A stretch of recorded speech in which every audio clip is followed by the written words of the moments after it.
Hi guys. Tonight, we settle into a cabin half buried in deep snowdrifts. You can see the roof sagging under the frozen weight. The wind is keening across the empty, desolate plains. As you step inside, you feel an immediate blast of cold air. It's the kind that steals your breath before you can even pull the rough-hewn door closed. Outside, the night presses in, and a stark realization hits you. Without warmth, you probably won't survive this. Frontier families didn't just face mere discomfort. They lived with the constant, gnawing awareness that a single bitter night could undo them completely. So, before you get comfortable, please take just a moment to like the video and subscribe, but only if you genuinely enjoy what I do here. And, while you're at it, let me know your location and your local time down in the comments. Okay, now, dim the lights. You crouch down in this cramped, one-room cabin, hearing the crunch of snow still clinging stubbornly to your boots. The sharp, resinous smell of pine logs lingers where someone was cutting firewood earlier. Shadows stretch and dance across the rough timber walls. Families just like this had no central heating, no radiators humming softly in the corner. They had just stone hearths, smoky chimneys, and the desperate, constant hope that the embers would last until dawn. You press your palms together and exhale, imagining the sharp sting of frost deep inside your chest, the palpable ache of trying to breathe while icicles form on the window panes. The mainstream fact is plain. Pioneers and settlers in North America regularly endured winter nights when temperatures plummeted far below freezing. Yet their cabins, often hastily built of logs or sod, were rarely sealed tight. There was no insulation, no glass windows, just gaps that let in drafts sharp as knives. Only quilts, blankets, and their own sheer stubbornness stood between them and frostbite. And historians still argue whether those families actually managed comfortable sleep at all, or whether their nights were spent half awake, shivering, turning like rotisserie chickens, just to keep both sides from stiffening completely. You glance toward a corner where a simple straw mattress rests. There is no plush bedding here, just dried grasses laid out on wooden boards, or perhaps stuffed into a ticking sack. That faint rustle might just hide mice, another unwelcome roommate. But against the unforgiving, biting chill, even this scratchy bedding felt like a gift. Families layered blankets, feather quilts if they were truly lucky, and sometimes even heavy animal hides, piling on everything weighty enough to pin the sleepers down. Now, picture this quirky tidbit. Archaeologists have uncovered accounts of settlers mixing cow dung with clay to plaster their cabin walls. This was not exactly glamorous interior design, but this resulting crust sealed the cracks and kept the freezing wind at bay. You can almost smell it now, earthy and acrid. A very strange comfort, but a comfort nonetheless, when survival always came first. As you shift your gaze to the hearth, a faint glow of embers pulses, casting red veins of light across the rough cabin floor. You imagine lying close, your cheek pressed against the warmth radiating from the stones. But there's danger too. Sparks could leap onto the bedding, and smoke frequently filled the room, stinging eyes, coating lungs. Winter nights carried not just the cold, but the constant gamble of fire. The frontier night is loud in its silence. Outside, wolves yip faintly in the distance, their calls riding the icy wind. Inside, children whisper lullabies, their voices thin with sleep and shivers. The adults pull them closer, everyone pressed shoulder to shoulder. You can hear the rasp of breath, the muffled cough, the creak of wooden joints under the weight of too many bodies on one single frame. Imagine now stepping out briefly into the profound darkness. Your boots crunch hard, the snow seems to almost glow under the moonlight. You tilt your head back, watching the stars scatter like frozen sparks across the vast sky. The air slices into your lungs, and for just a moment, you feel the fragile miracle of simply being warm enough to stand here. Then, teeth chattering, you rush back inside, slamming the door hard against the night. Frontier families carried this nightly rhythm, banking the fires, piling the bedding, huddling close. Parents listened intently for the telltale silence that meant the embers had died, then dragged themselves from bed to stir the hearth, coaxing faint orange to life again. And still, morning often arrived with frozen water pails, with frost tracing delicate lace over the window shutters, and with children reluctant to leave their fragile cocoons. So, as you lie back and let the cabin's shadows fold over you, you can almost feel what it was to sleep through the coldest nights without freezing to death. It wasn't luxury. It was endurance, invention, and togetherness, stitched into every single weary breath. You settle deeper into the story, letting your thoughts drift toward the earliest, most fundamental challenge frontier families faced: the very walls around them. Building a winter shelter wasn't just carpentry. It was, quite simply, the difference between living to see spring or slipping silently into the snow. Imagine yourself standing in a raw clearing, surrounded by towering pines, your breath hanging in the frigid air like a ghost. You have nothing but an axe, rough, calloused hands, and maybe a neighbor or two to help. How do you create a home that won't betray you when the blizzard comes rattling at the door? The mainstream historical fact is this: log cabins became the quintessential structure of frontier survival in early America.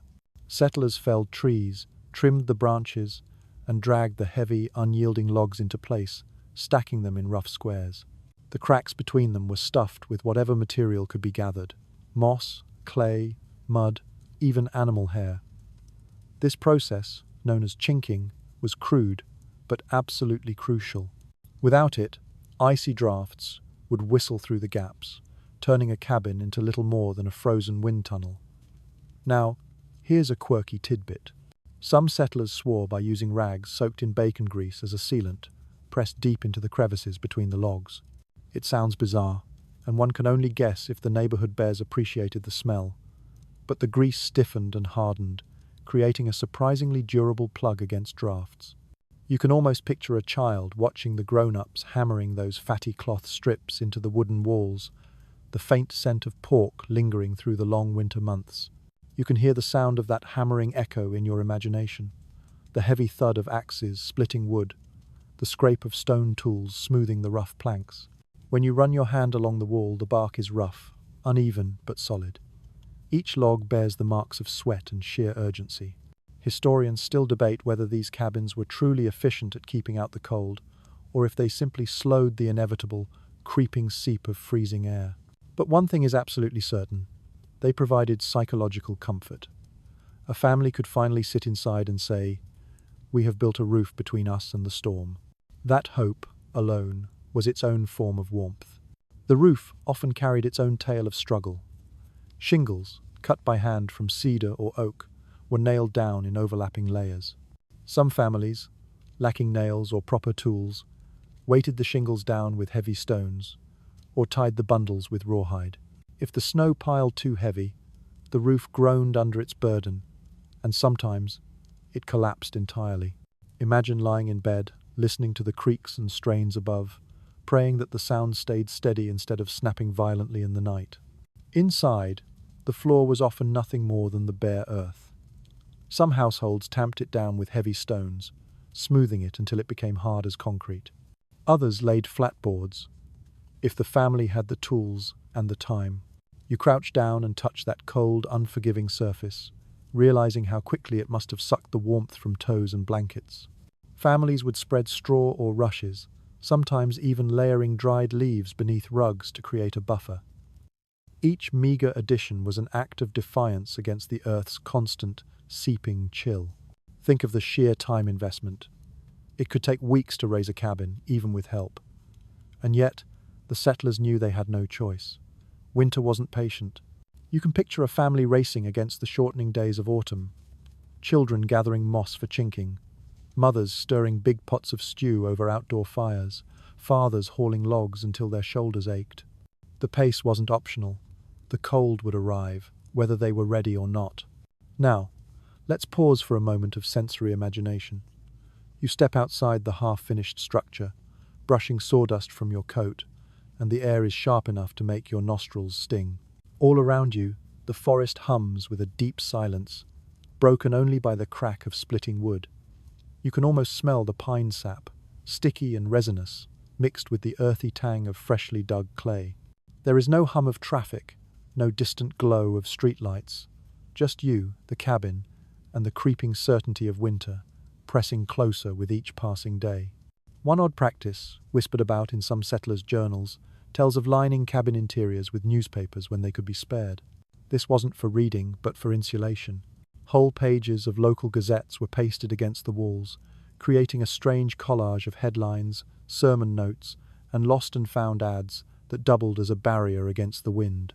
It must have looked like a patchwork museum exhibit.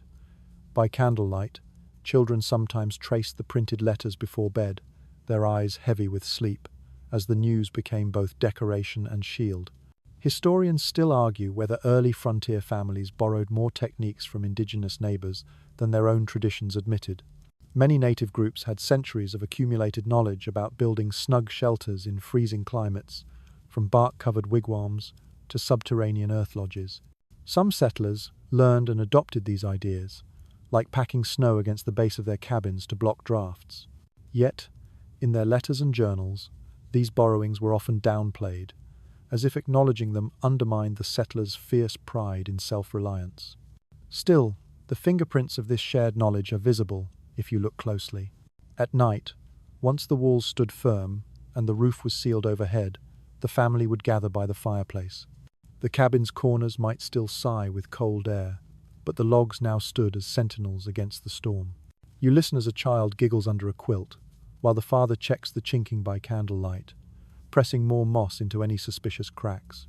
The mother sets down a basket of wool socks by the hearth, her hands red and raw from washing them in icy water. Every detail feels humble, ordinary, and yet stitched together into a tapestry of survival. Imagine what it must have felt like. That first night in a brand new, finished cabin. After weeks of back-breaking work, after endless worry, the family finally lies on their straw pallets, quilts tucked high. The walls creak, but they hold. The wind howls outside, but it no longer slices directly across their faces. A faint fire glows, casting shadows like soft brushstrokes across the log walls. For the first time, they can close their eyes without watching for snow piling directly on their blankets. That single moment of relief must have tasted sweeter than any imaginable luxury. The quirky details don't end there. In some frontier diaries, you read about families who painted the insides of their cabins with a mixture of milk and lime. This was partly for brightness, and partly because they believed it discouraged insects and rot. The pale wash reflected the candlelight, making the small rooms feel less gloomy, and perhaps, at least psychologically, warmer. You can picture that flickering light bouncing off the whitewashed logs, transforming a cramped, dark cabin into a small, glowing sanctuary against the dark wilderness outside. But even as you admire this ingenuity, you must remember the fragility. Fire could undo all that effort in an instant. A single spark landing on a straw mattress could send flames racing up the log walls, undoing months of work and leaving only ashes in the snow. Families slept with one ear tuned to the crackle of the hearth, grateful for its warmth, yet perpetually wary of its danger. Survival on the frontier was always a gamble. Victory one night didn't guarantee the next. Still, as you imagine lying back on that rough mattress, the cabin's walls steady around you, there's a kind of peace in the thought. Yes, the logs are uneven, the air is still sharp, the bedding is thin, but you know, without these walls, you wouldn't last the night. The cabin isn't just wood and moss, it's hope, nailed together by calloused hands. And that hope keeps you alive. You settle further into the story. The cabin now standing sturdily in your mind's eye. Its walls are braced against the winter storm. Beneath your boots, you feel the floor. It is packed earth, hard and unyielding, but perceptibly softened by the creative, necessary touches of those who called this place home.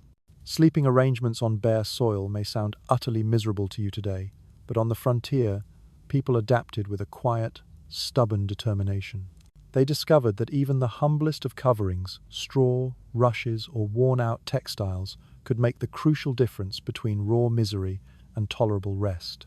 One well-documented reality of those households is that earthen floors dominated frontier interiors, especially in the first hard years after settlement. Cutting and curing planks required sawmills, and sawmills required time, specialized tools, and a community with resources. Families in isolated, new regions simply couldn't manage it. So, they worked with what they had, the ground itself. They tamped down the soil, watered it, and beat it firm, again and again, until it became nearly as smooth and hard as stone. It was far from elegant, but it was functional. It absorbed the daily pounding of muddy boots, the occasional clatter of livestock hooves, and the patter of children's bare feet. But at night, when temperatures plummeted, this same earth floor radiated cold like a vast flat stone slab, seeping up through any bedding, unless countered by clever insulation. One unusual practice worth noting, and a crucial one, was how families sometimes spread fresh straw across the dirt floor. This wasn't just for cushioning, it was for its vital insulating quality. Every week or two, the soiled straw was swept out and replaced, becoming a constant cycle of fresh, grassy scents mingling with smoke and cooking odors. Imagine the faint rustle underfoot as children tiptoe across the room, the straw crunching softly in the dim candlelight. Over time, this floor covering wasn't just about comfort. It became a kind of hygiene measure too, soaking up spills, ash, and mud. Of course, mice and insects found it just as delightful, darting beneath the layers like tiny, unwelcome roommates. Researchers remain divided on the question of how clean these makeshift floors actually remained. Some diaries describe meticulous weekly rituals of sweeping out the old straw and replacing it with fresh bundles tied from nearby fields. Others hint at longer stretches of neglect, especially during storms or sickness, when the floor grew damp, dusty, or even alive with tiny scuttling shapes. Which version was more typical? The truth probably varied from cabin to cabin, shaped by the energy, resources, and health of each individual family. Now picture the sleeping surface itself. Most common were sacks stuffed with straw or dried corn husks, laid out directly on the ground or on the straw layer. If you press your hand into such bedding, you'd immediately feel the crunch, the uneven give, the sharp bits poking through the coarse cloth. Over time, the brittle husks broke down into fine dust, and the sacks needed refilling, another chore in a long list of them. It wasn't exactly a luxury mattress, but to settlers, it was infinitely better than lying straight on the frozen soil. Those who were lucky enough to own sheep sometimes mixed in clumps of wool for softness and warmth. Those near marshes harvested bundles of reeds. Families innovated with whatever the landscape offered. The sensory details of such an arrangement were vivid. Imagine drifting off to sleep with the earthy scent of dry grass lingering in your nose, the constant sound of straw shifting as your family members turned beside you. In the dark, you'd hear the faint, persistent squeak of mice nosing around, or the hiss of wind pressing against the chinked walls. Every movement in the night, every rustle reminded you of your profound closeness to the raw earth. Curiously, some settlers even rubbed oil or animal fat into the packed floor, a trick borrowed from older European peasant homes. This created a smoother, somewhat shinier surface that resisted dust and moisture a bit better. Children sometimes skated toy pebbles across it, pretending it was ice. That faint gleam by candlelight made the one-room dwelling feel just a fraction more finished, almost civilized, amid the vast wilderness. Meanwhile, the bedding arrangements themselves grew inventive. Families often slept in layers. First, perhaps, a sack of straw on the floor, then a quilt, and then everyone piled together under a heavy pile of blankets. If the house was fortunate enough to have a bed frame, it was usually reserved for the parents, while children lay on pallets of straw nearby. This closeness wasn't just emotional, it was basic thermal engineering. More bodies meant more heat, and more heat meant a better chance of waking up alive. Debates still swirl around whether this arrangement was truly effective. Did huddling together on straw over an earthen floor actually save lives in the long term? Some historians suggest that yes, the combination of body heat and layered coverings kept most families safe. Others argue that the inevitable illness and dampness seeping up from the ground may have offset many of the benefits. Frontier memoirs reflect both stories. Some recall nights of snug security, others of coughing children and aching bones from the inescapable chill. And yet, these homes didn't stand still in their ingenuity. As soon as nails or saws were available, as soon as time allowed, many households improved their floors. Split logs were laid flat side up, sometimes called puncheon floors, which were rough but crucially raised sleepers above the earth. Families without proper tools used packed clay, smoothed with water and ashes. Over time, they upgraded again, adding sawn planks, then perhaps rugs, and then, if fortune truly smiled, proper feather beds. This progression tells a story of gradual comfort, a step-by-step climb away from raw survival. Still, there was a particular kind of intimacy in those early raw years. You are lying beside your family on those straw pallets. You feel the warmth of someone's shoulder, hear the slow, rhythmic breathing of children, and notice the soft crackle of straw under shifting bodies. You close your eyes, smelling the combination of earth, wood smoke, and faintly sour wool. Outside, snow covers the ground, but inside, the layered bedding and the straw buffer you just enough. Sleep comes, not because you are comfortable, but because exhaustion insists, and because you trust the fragile rituals that families had refined through generations. It's worth pausing to imagine the morning after, when dawn crept in through the shutter cracks. Frost often outlined the bedding where warm breath had condensed and frozen. Straw was scattered across the floor as children clambered out, rubbing their eyes, leaving little trails across the dirt. Parents shook out the bedding, checked for damp patches, and sometimes dragged the heavy sacks outside to air in the weak winter Sunday. The daily rhythm of cleaning, refilling, and spreading straw became as much a survival tactic as cutting wood or baking bread. Over time, these rituals left a mark not just on the floors, but on memory. Later generations recalled the sound of straw rustling at night as a kind of lullaby. One pioneer woman famously wrote that she actually missed the earthy smell when her family finally upgraded to wood planks. It reminded her of those raw, formative years when every night felt like a test of endurance. There is something strangely tender in that the recognition that even hardship carries its own nostalgia once it's safely behind you. So, as you drift further into this story, picture yourself lying down again on that layered straw bed. The floor is beneath you, hard but softened by ingenuity. The cabin groans gently around you. You are not comfortable by any modern standard, but you are alive. And that simple fact is the victory.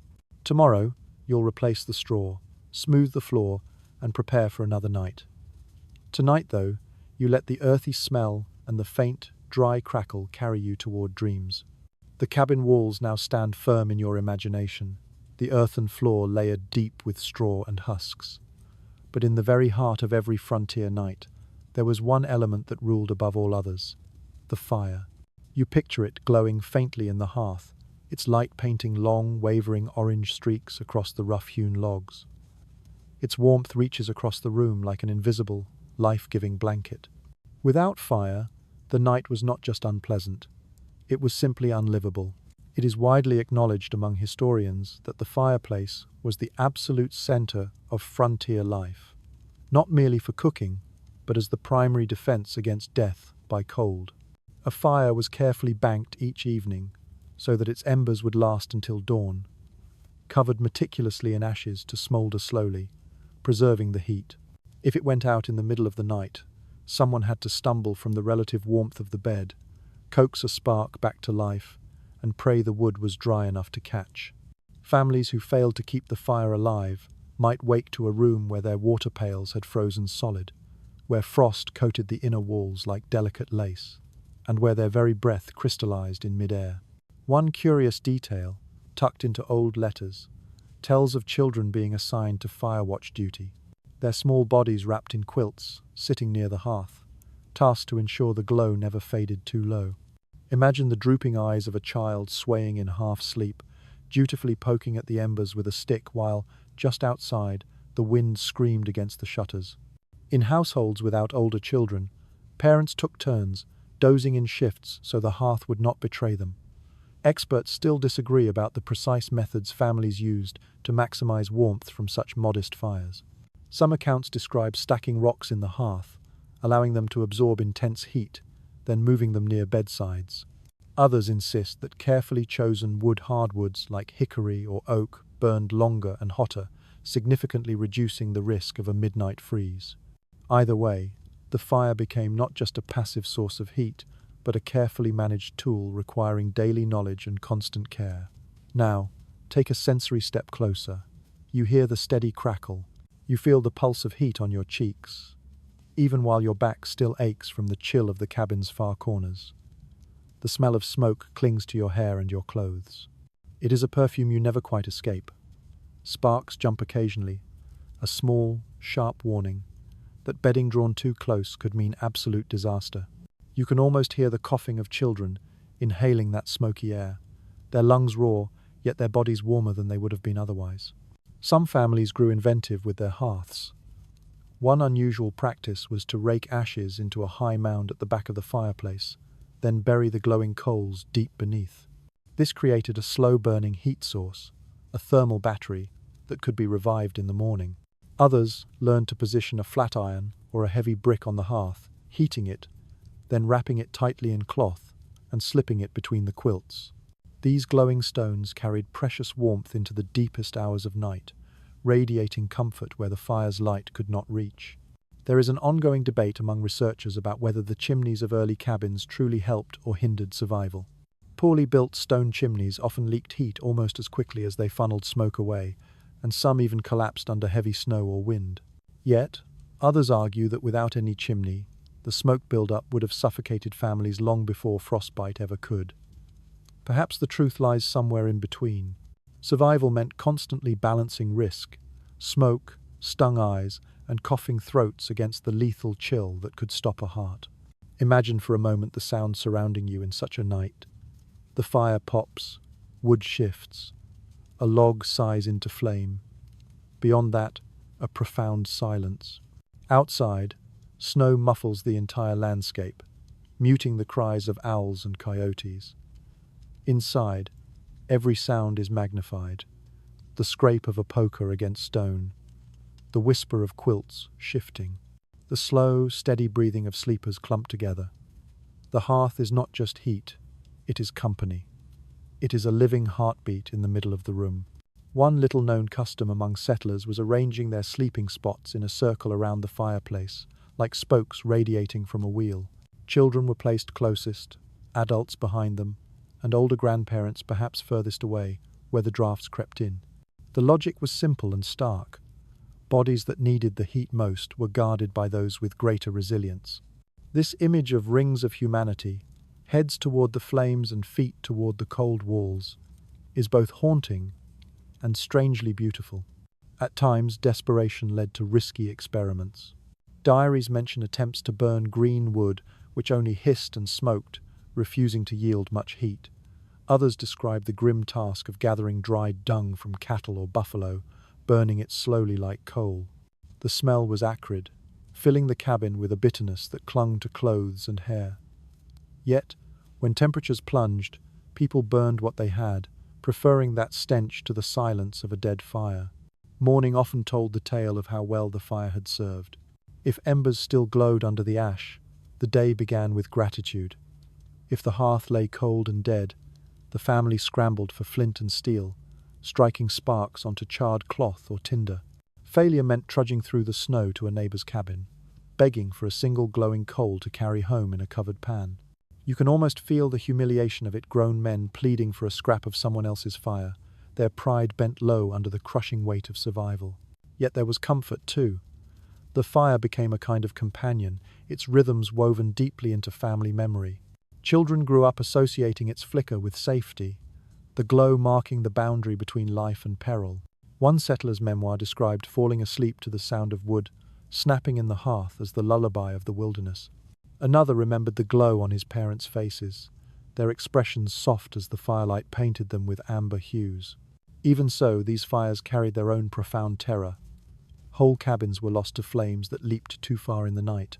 Families sometimes woke to smoke and sparks, dragging children out into snowdrifts with nothing but the clothes on their backs. Such stories circulated as stark warnings, reinforcing the delicate, dangerous balance frontier people lived with. Heat was life, but too much heat, uncontrolled, was utter destruction. Tonight, as you close your eyes within this imagined cabin, you feel the fire's pulse. The glow washes your cheeks. Your toes stretch instinctively toward the warmth, and the shadows flicker across the low ceiling. You know the embers may fade, and you may very well wake shivering before dawn. But for now, the fire holds. It cradles you like a fragile guardian, burning down slowly, steadily, just enough to carry you through the long winter night. You've imagined the glow of the hearth, its sparks flickering deep into the shadows. But warmth in a frontier home rarely came from fire alone. More often, survival depended on the profound closeness of human bodies, the pooling of shared breath, the communal cocoon of quilts, the steady, vital heat radiating from skin. It wasn't only affection that drew families together at night. It was necessity. Surviving letters and journals make it abundantly clear that many households shared a single bed, or at least a single sleeping space. Parents, children, and sometimes visiting relatives, or even boarders, crowded together under one heavy pile of blankets. This was intensely practical. The more bodies in contact, the less each individual had to fight the cold alone. You imagine lying in such a crowded bed, your shoulder pressed hard against a sibling's, the edge of a quilt tugged this way and that by restless feet. Comfort was not the priority. Survival was. An offbeat detail that emerges from frontier accounts is that families often slept head to toe. They arranged themselves alternately so that one person's feet pressed against the next person's head. It sounds awkward, absolutely, but this odd choreography minimized space and maximized warmth, turning the bed into a complex puzzle of limbs and quilts. Children especially remembered this pattern, often with a mix of humor and pure resentment. After all, who wouldn't complain about waking to a brother's icy toes pressed against their cheek? Modern scholarship continues to wrestle with how culturally acceptable such closeness truly felt. Some historians argue that in communities accustomed to large extended families and shared labor, there was very little embarrassment about huddling together at night. Others suggest that as soon as households had the resources, they rushed to create separate sleeping quarters, craving privacy just as much as they craved comfort. The truth, perhaps, is that stark necessity simply outweighed preference, and rigid cultural norms bent under the immense pressure of freezing winters. Let your senses fill the scene. The air inside this shared bed space is warmer, filled with the mingled, close smell of wool, straw, and human breath. The quilts weigh heavily on your chest, pressing you down into the mattress. You hear the sound of slow breathing, the rasp of a cough from someone fighting a cold, the occasional creak of the wooden bed frame. Outside, the wind claws at the shutters, but inside this nest of bodies, it feels like a single, breathing organism. Every heartbeat contributes to the fragile, collective warmth. Curiously, some households included not just family, but hired hands or neighbors in this shared sleep. A traveler, caught in a storm, might be invited to squeeze into the bed if the journey home became impossible. Hospitality in such times wasn't just kindness. It was, quite literally, the only way to ensure everyone made it through the night. Imagine the awkward politeness of strangers sliding under the same quilt. Those first few minutes, filled with stiff silence, before sheer fatigue and the penetrating cold erased all boundaries. Folklore and memory preserve stories of children whispering to each other in the dark, inventing games to distract themselves from the numbness creeping into their toes. They told riddles, sang snatches of songs, or listened intently to tales whispered by parents about warmer lands and better times. These nighttime rituals became part of the very fabric of survival. The shared warmth was wrapped not only in quilts, but also in words. There is still disagreement among researchers about just how common multifamily sleeping really was. Some diaries mention it constantly, as a fact of life. Others insist on separate pallets or lofts. Geography clearly played a role. In the harsher northern climates, communal beds were far more likely. In milder regions, families sometimes risked the profound luxury of space. This debate underscores just how flexible survival strategies had to be, bending to the demands of weather, available resources, and cultural habit. Now, picture the quilt itself. It is heavy, patchworked, stitched from myriad scraps of old dresses, worn-out coats, or faded flour sacks. Feathers, if they were available, puffed its interior, but more often it was simply layer upon layer of fabric sewn tight. You can run your fingers over the uneven stitches. Each one is a mark of care. These blankets weren't bought in stores. They were survival tools, made by hands that knew the cold all too well. One unusual practice, recalled in Scandinavian immigrant families, was to hang fur pelts over the quilts, creating a final heavy shield against the icy air. Deer hides, bear skins, or even raw sheep fleeces were turned into makeshift duvets. The primal smell of animal lingered in the fibers, mingling with smoke and sweat, but the warmth was undeniable. Children sometimes fought over who got the good fur, the one that smelled less pungent or felt softer to the touch. The intimacy of these arrangements carried immense psychological weight. In the darkest nights, pressed so closely together, families found reassurance. Even when the wind howled outside, even when snow drifted high against the door, they had each other's heat.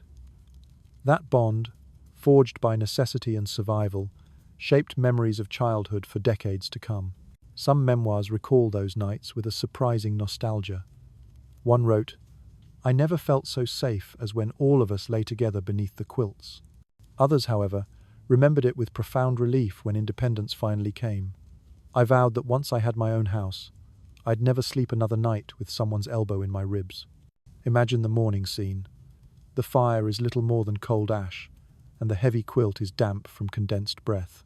You stretch your stiff limbs, trying to peel away from the knot of bodies without waking everyone else. The air outside the quilt hits your skin like a slap, cold and merciless. Quickly, you scramble to pull on socks and wool caps, your breath clouding in the dim, frigid room. And yet, beneath all the discomfort, there is gratitude. You are alive. And so is everyone you shared the bed with. Perhaps the most striking thought is how these arrangements completely blurred the line between affection and strategy. You weren't cuddling because you felt romantic. You were layering warmth, like living blankets. You weren't telling stories just to pass the time. You were actively distracting children from the persistent bite of the cold. Each touch, each whispered word, each sigh under the heavy quilts was, in reality, a calculated act of endurance, stitched seamlessly into the fabric of family life. As you sink into this image, let yourself feel the undeniable press of those quilts, the weight of that shared breath, and the small, vital miracle of body heat keeping the frost at bay. It isn't glamorous, it isn't private, but it is survival. And in the stillness of the night, it is enough.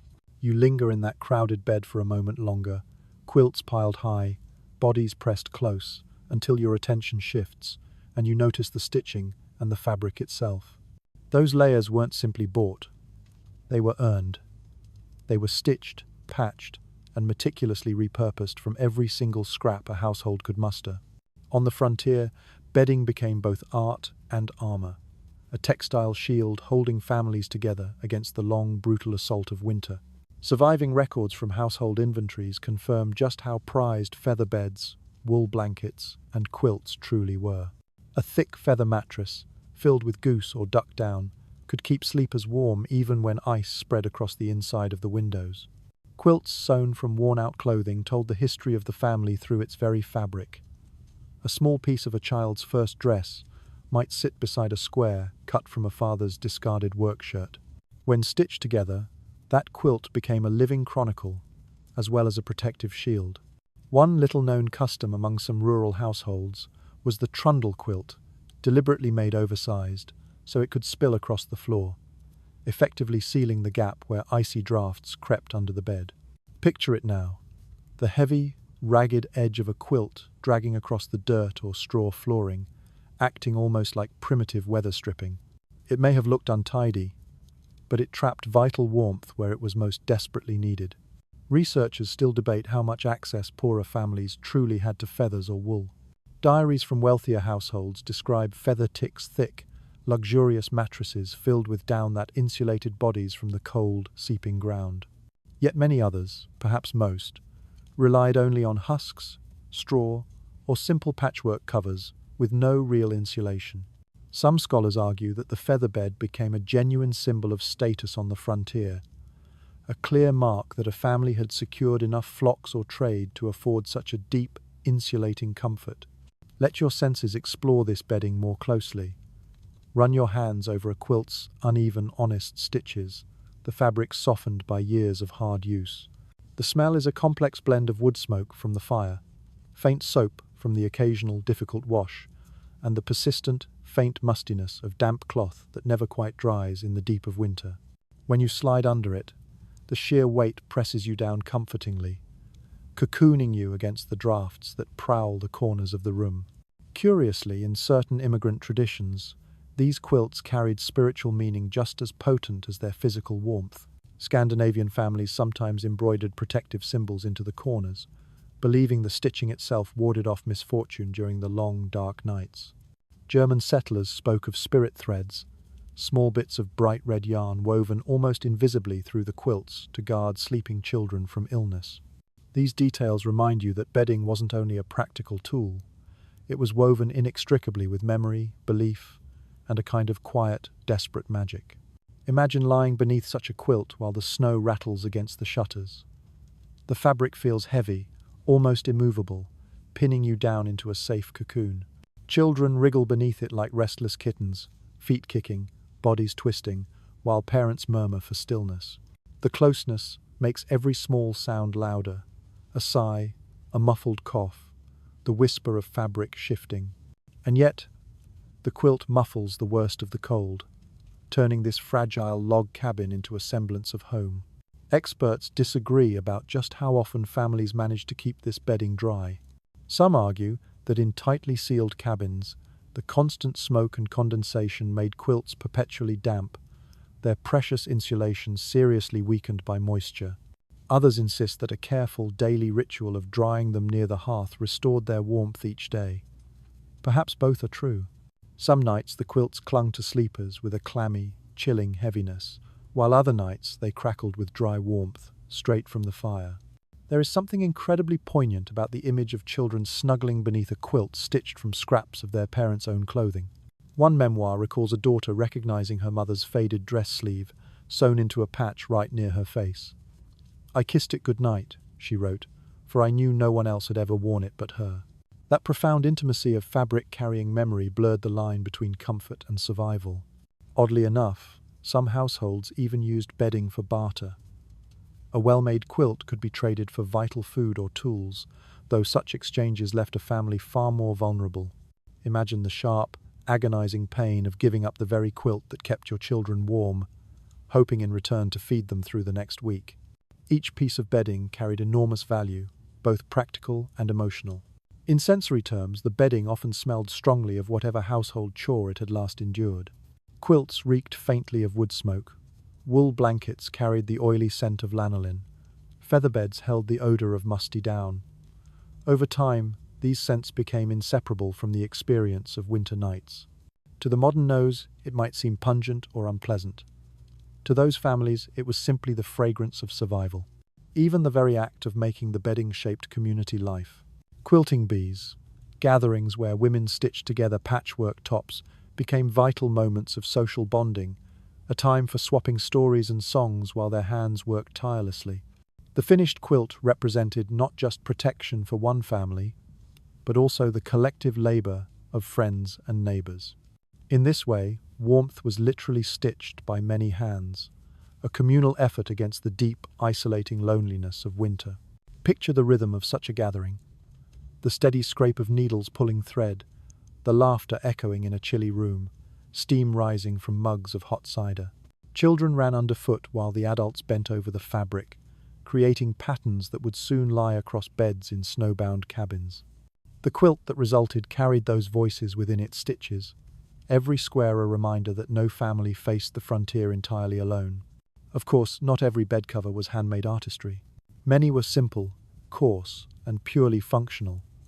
Old grain sacks stitched together, layered blankets patched so many times they became more patch than original fabric. Yet even those humble, rough coverings meant the difference between frostbitten nights and mornings, where one had enough strength to milk the cow or cut the day's firewood. Now, as you return to that imagined bed, you feel the quilt draped heavily across you. It carries stories, scents, and perhaps even protective symbols stitched into its corners. You sense how much labor and memory went into its creation, how many hands touched it, how many brutal nights it has already endured. It is not luxurious, but in the frozen darkness, it is life itself. And as you drift deeper, the quilt's heavy weight presses away the cold, letting your mind slide softly toward dreams. The quilt presses down on you, holding in the warmth, but your attention inevitably drifts toward the edges of the cabin, the places where the cold always found a way in. Even the thickest quilts, or the warmest cluster of bodies, could be defeated by a stubborn, persistent draft, slipping like a knife through invisible cracks in the walls or windows. To frontier families, fighting drafts was like waging a nightly battle against an invisible intruder. Contemporary accounts consistently note how windows and doors became the glaring weak points in these winter shelters. Glass panes were rare, costly luxuries on the frontier. Most households settled for oiled paper stretched taut across wooden frames, or at best, crude shutters nailed together from rough planks. These coverings dimly admitted daylight, but they did little to hold back the midnight air. You can picture a sheet of paper, stiffened with animal grease, glowing a faint, spectral amber when the moonlight strikes it, but flapping uselessly in the wind when the storms roll through. One unusual but necessary trick that settlers used involved stuffing rags, moss, or even dried corn cobs into the gaps around these shutters. The logic was brutally simple. Anything that blocked the air was better than nothing. Children often helped in this nightly ritual, their small fingers jamming bits of cloth into holes, while their parents inspected the seams by faint candlelight. It wasn't pretty, but each scrap of rag meant fewer icy fingers creeping into the room. There's still disagreement among historians about how effective these makeshift barriers really were. Some evidence suggests that shutting a cabin too tight invited condensation and frost to build inside, dampening bedding and, paradoxically, making sleepers even colder. Others argue that without such efforts, the sheer force of the wind would have swept through the cabins, leaving families no chance at rest. Survival, as usual, lay in a difficult compromise. Tighten the cabin too much, and you risk a suffocating, clammy dampness. Leave it too loose, and you risk frostbite. Let yourself feel this sensory detail. A cold draft brushing across your cheek as you lie under the quilts, so faint you might think it's just a dream. You shift closer to the wall for protection, only to discover that the log beside you is as cold as stone, radiating its own deep chill directly into your skin. Every single creak of the shutters reminds you just how fragile the barrier is between the inside and the out. A little-known custom, especially among Appalachian families, was to hang heavy rugs or old blankets over the doors at night, turning them into makeshift heavy curtains. By day, these coverings could be lifted aside, but at night they dropped like theatre curtains, trapping precious, hard-won warmth inside.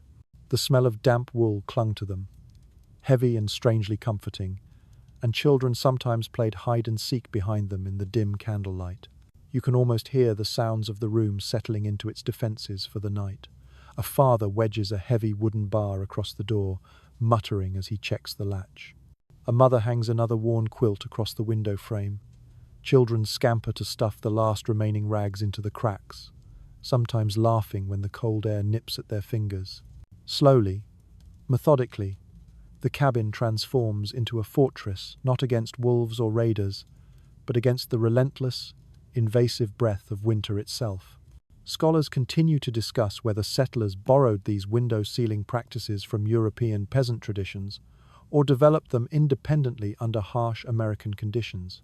In Germany and Scandinavia, peasants had long used shutters and cloth coverings against drafts, while English cottages often relied on layered curtains. The blending of these immigrant habits with frontier improvisation makes it difficult to trace the exact origins, but the result was unmistakably practical. Anything that plugged a hole kept a family alive. In sensory terms, the sealed windows carried their own unique atmosphere. Oiled paper, when lit from within, cast a soft, warm amber glow, blurring faces into gentle silhouettes. Wool rugs over the doors muffled the outside noise, wrapping the cabin in a strange, insulated silence. The air inside became thick with shared breath and smoke, less fresh, certainly, but safer. Imagine lying in such a room, the world reduced to flickering shadows, your ears filled only with the sound of the fire crackling and the steady, rhythmic breathing of your loved ones. Occasionally, ingenuity went even further. Some families placed barrels of water against the draftiest walls, believing the thermal mass of the water would absorb the cold air before it reached the bed. Others stacked their precious firewood inside along the walls, turning their fuel supply into temporary insulation. These odd strategies transformed ordinary household objects into vital tools of survival. And yet, the cold always found its way back in. Diaries describe the unsettling experience of waking to find snow that had drifted through keyholes or sifted between the logs, dusting the blankets like powdered sugar. Imagine brushing frost from your hair, shaking fine snow from your quilt, and realizing it had fallen inside your own home. The cabin might be sealed as best it could, but winter never, ever stopped testing its defenses. Children grew up remembering the rituals of sealing the windows as part of bedtime itself. One memoir recalled the draft hunt, where siblings competed to find the coldest crack and plug it the fastest. Another described the simple joy of standing close to a shutter after it was patched, proud that the icy sting had finally vanished. These games masked the deadly seriousness of the task, teaching the next generation to turn hardship into habit. The debates among modern historians continue. Were these frontier homes truly livable through the coldest months? Or did families simply endure nights of near-constant, agonizing shivering despite all their precautions? Some argue that only the healthiest and hardiest survived. Others highlight the incredible adaptability of human bodies to extreme conditions. What seems certain is that sealing the windows and doors wasn't optional. It was the nightly ceremony that stood between survival and collapse. As you settle back in this imagined cabin, you feel the difference now that the shutters are barred, the cracks are stuffed, and the heavy quilt hangs over the door. The room grows quieter, stiller, and distinctly less hostile. The wind outside still howls, but it no longer bites your skin. You draw the quilt closer, sink deeper into the straw mattress, and drift towards sleep, knowing that the fortress may not be perfect, but for tonight it is enough. The shutters are sealed now, rugs and quilts hanging thick and heavy across the cracks. But there is another form of warmth stirring in the cabin, a warmth that breathes, that shifts, and that, occasionally, snores. Families didn't always rely solely on each other's bodies. They sometimes welcomed their animals into that vital nighttime circle. Dogs, cats, and on the absolute harshest nights, even livestock were coaxed to step across the threshold, their very presence reshaping the way frontier people endured the winter. It is well recorded in farm journals and pioneer memoirs that household dogs were not simply guardians of the yard, but also living blankets. They curled at the feet of children, their fur radiating a steady heat through thin quilts. Cats crept onto straw pallets, seeking warmth just as much as they gave it, purring like small, vibrating furnaces in the dark. This companionship was intensely practical. It meant fewer rodents, fewer drafts felt across the toes, and a keen sense of protection, as sharp ears caught sounds the human family might otherwise miss.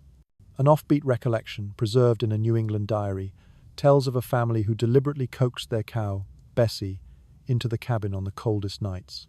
The animal would stand near the door while the children slept within arm's reach. The smell must have been powerful, overwhelming. The space, cramped beyond belief. Yet the sheer animal heat from such a full-bodied creature clearly outweighed the inconvenience. "We shared the winter with our Bessie," the farmer's daughter wrote, "and never were the warmer for it."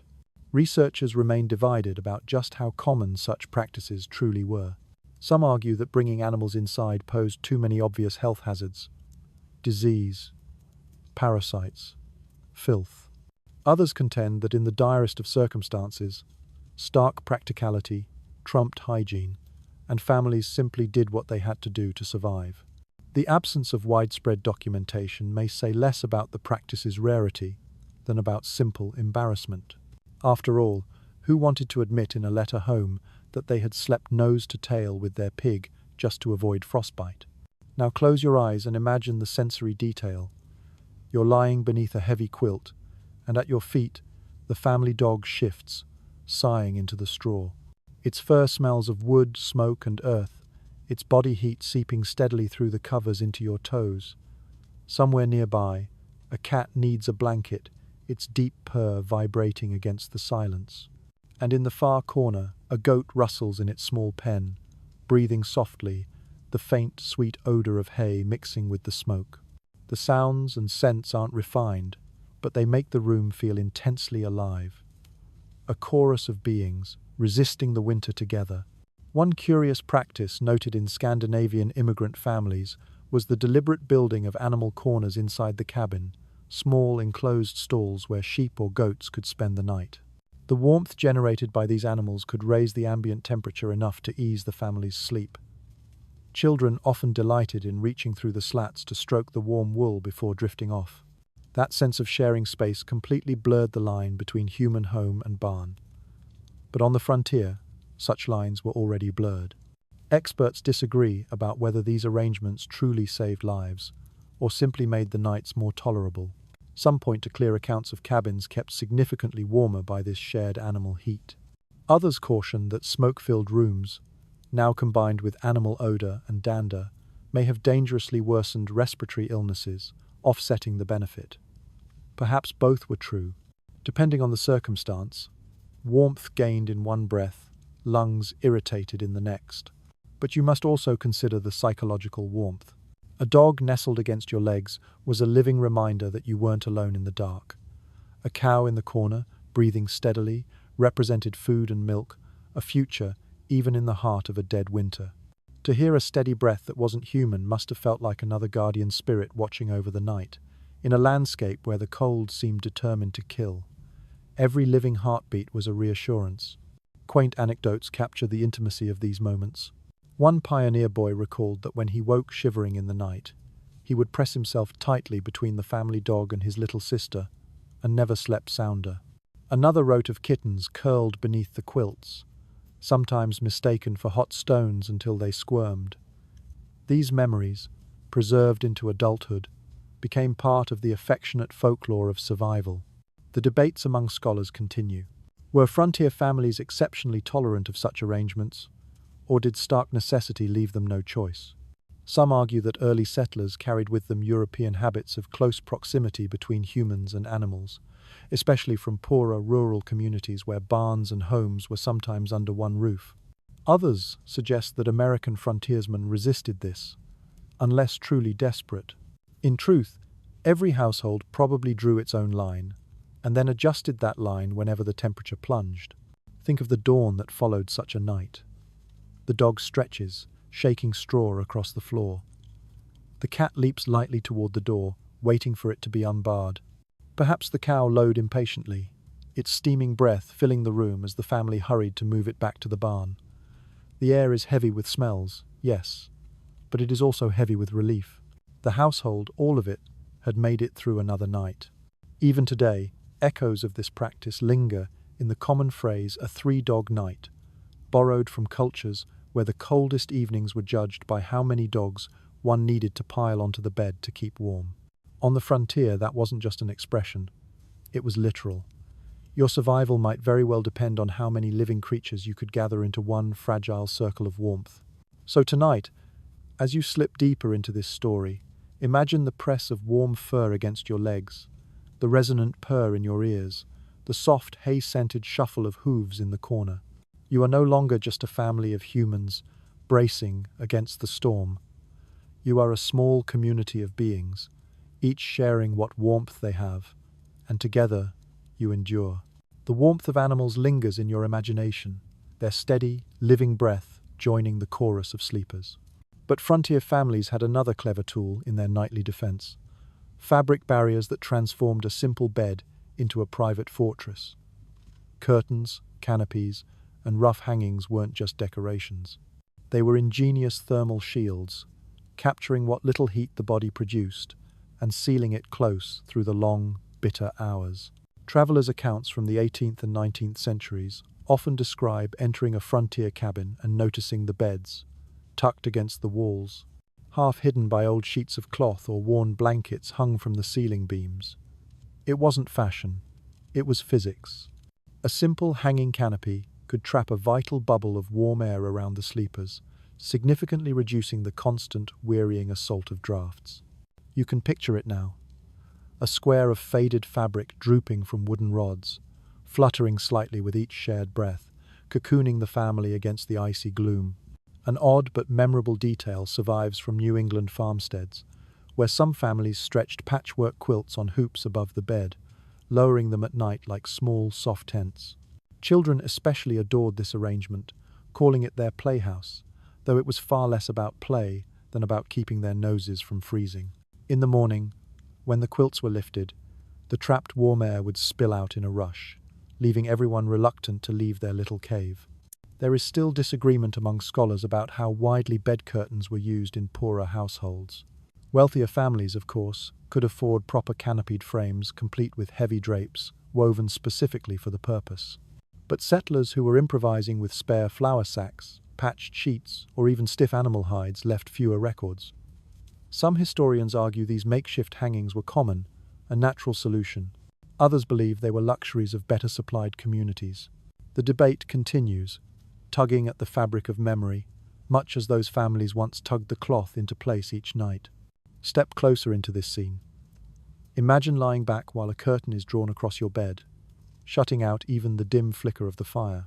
Instantly, the small space feels warmer, quieter, more profoundly intimate. Your own breath fills the small enclosure, thickening the air, frosting lightly against the inner fabric walls. You hear the muffled world outside, the distant creak of rafters, the shuffle of feet on the floor, but inside, you are wrapped in your own capsule of safety. One curious practice, recorded in immigrant communities from Scotland, was to hang bed curtains that were embroidered with protective symbols.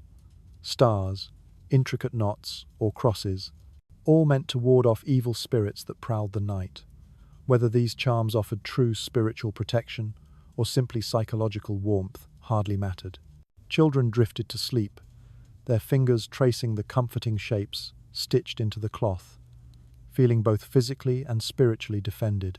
Experts remain divided on whether these enclosures posed risks as well as benefits.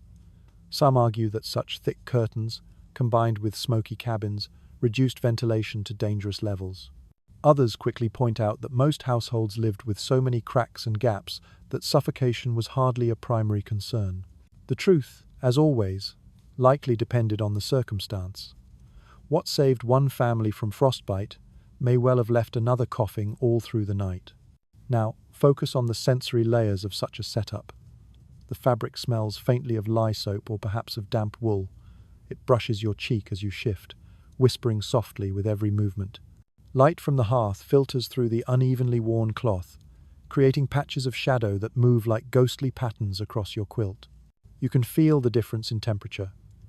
Warmer within this cocoon, sharper and biting just beyond the curtain's edge. That small partition of fabric is the very border between discomfort and survival. Memories preserved in diaries reveal the deep emotional comfort these hangings gave. One woman recalled feeling as if we slept in a separate world, the curtain transforming the crowded public one-room cabin into a private chamber, if only for a few hours. For children, the illusion of a secret hideout added a layer of wonder to their otherwise harsh conditions. The curtain became not just insulation, but a tool of imagination, a place where stories whispered in the dark seemed larger than life. Strangely enough, some families even used their canopy frames to dry clothes. They would hang damp socks or mittens just above the bed, so the body heat trapped by the canopy might hasten the drying. Waking beneath a curtain lined with steaming, pungent garments may not sound pleasant, but when snow soaked every single outing, it was intensely practical. You can almost smell it. The wet wool, sharp and sour, mingling with wood smoke and stale breath. The academic debate also touches on the origins of such hangings. Were they purely European imports? Faint echoes of medieval four-poster beds? Or were they natural inventions of people facing relentless drafts with only scraps of fabric? Some scholars argue that cultural memory carried the idea across the Atlantic. Others suggest that sheer necessity simply reinvented the practice, wherever winters demanded it. In either case, the fabric shielded countless sleepers from the cruelest touch of the night air. Morning brought its own rituals. The curtains were drawn aside, their folds stiff with frost at the edges. Children emerged yawning, their hair static with the trapped, dry air, while parents folded the precious fabric carefully, protecting it from daytime sparks or damp. The bubble dissolved, and the family returned to the shared, cold reality of the cabin. But for those hours of darkness, The curtain had created a fragile paradise, a thin layer of cloth between them and the wilderness. Even now, echoes of this linger in our modern comforts. The heavy duvets and enclosed sleeping bags we take camping echo the very same principle. Trap the heat, hold it close, survive the night. The ingenuity of those frontier bed curtains whispers through time, reminding us that even the simplest piece of fabric, hung with care, could mean the difference between life and death. So, as you sink deeper into the imagined room, feel the curtain brushing softly against your skin. Hear the muffled quiet held within its folds, and let that sense of enclosure reassure you. Outside, the wind rattles against the shutters, but inside, your little tent of fabric holds its warmth like a secret, keeping you safe until dawn. The canopy sways faintly in your mind's eye, its fabric whispering with every breath. But beneath those quilts, inside that fragile fortress of cloth, another weapon against the cold was always present: the clothes you wore to bed. Today, many of us imagine sleepwear as a luxury soft pajamas, thin cotton, but on the frontier, sleep clothing was armor. It was layered deliberately, each piece chosen specifically to keep death at bay. It is widely acknowledged from household records and letters that frontier families rarely stripped down at night in the way modern sleepers do. Instead, they climbed under their quilts fully dressed, often in the very garments worn all day. Wool shirts, thick stockings, long undergarments, and knitted caps were all part of the nightly ritual. Nightgowns existed, certainly, but only if a family had precious fabric to spare. For most, stark practicality came first. What you wore during the day, you very likely wore to bed, simply adding layers as the temperature demanded. A curious but revealing tidbit comes from journals describing nightcaps. Those woolen or linen hats were essential, designed to keep the head from losing precious heat. Children often wore them with flaps tied beneath the chin, giving them an almost comical look in the dim, flickering dark. But without them, ears and noses would quickly freeze. Even adults kept their caps snug, pulling them low until only their eyes peered out from above the quilt. In paintings of the period, such caps often look quaint and charming. In reality, they were life-saving tools. Scholars continue to disagree about just how many layers families piled on at night. Some argue that wearing too much clothing risked a dangerous dampness from sweat, which could then chill the body fatally once it cooled. Others insist that layering every scrap of wool or linen available was absolutely essential. Letters and oral histories hint at both experiences. Some families swore by heavy, dense layering, while others learned through trial and error to balance warmth with ventilation, discovering the fine, desperate line between comfort and a clammy misery. Now let yourself feel it. You climb beneath quilts already weighted down with history, but tonight you are also wrapped in layers. Wool stockings scratch against your calves. A coarse linen shirt clings to your chest. A cap hugs your head so tightly that you can hear the faint rustle of the fabric with each movement. Your own breath warms the inside of the cap, dampening it slightly. But the alternative naked skin exposed to the icy air would be unthinkable. In immigrant households, certain traditions colored the choices of sleepwear.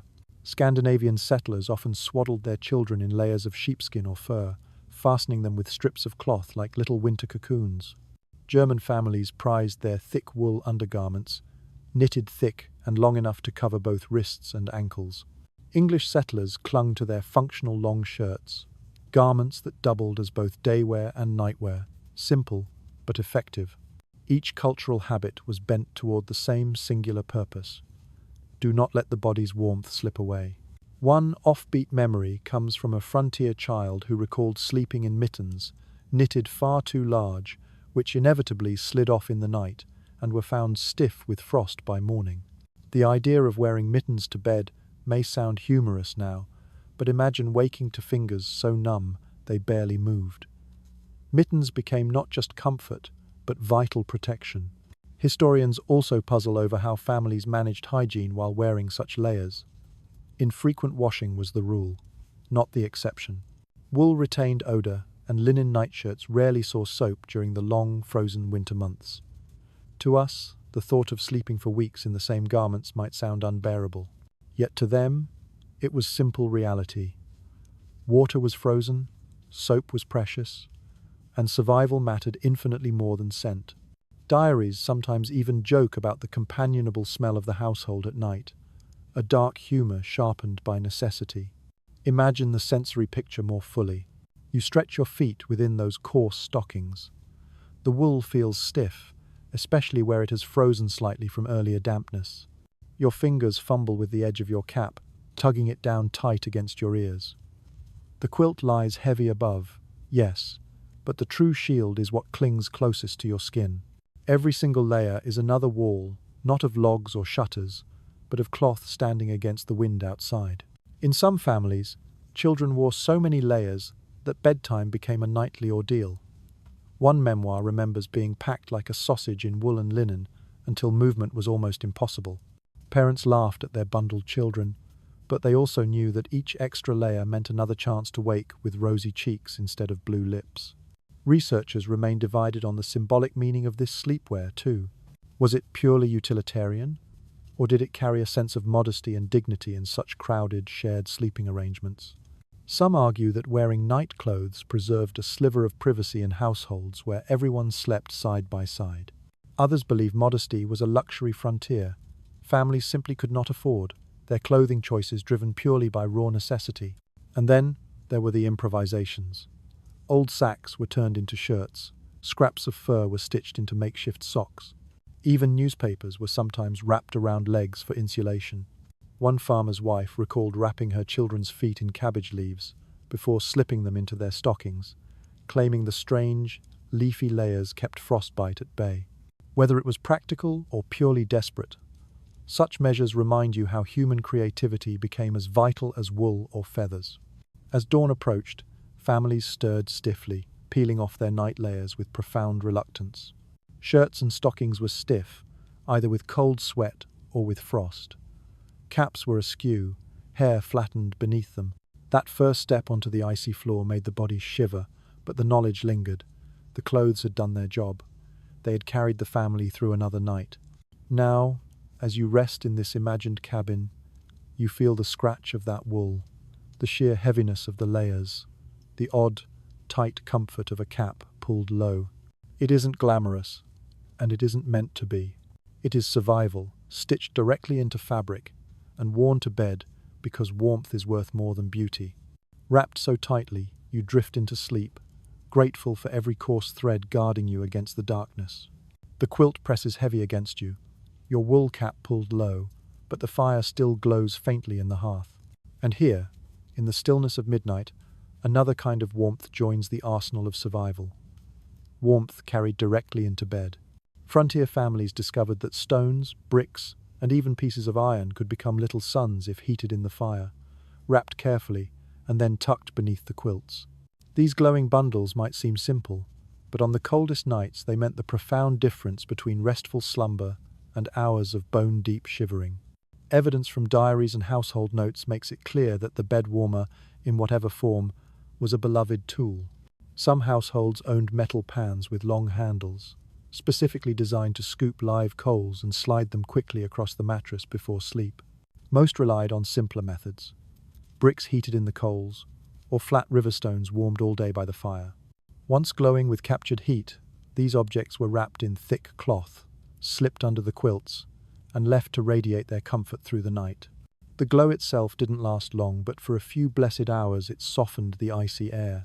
One curious recollection from a settler's memoir mentions potatoes baked in the hearth, then tied in cloth and carried to bed. Children clutched them like warm dolls, warming their small hands as they drifted off.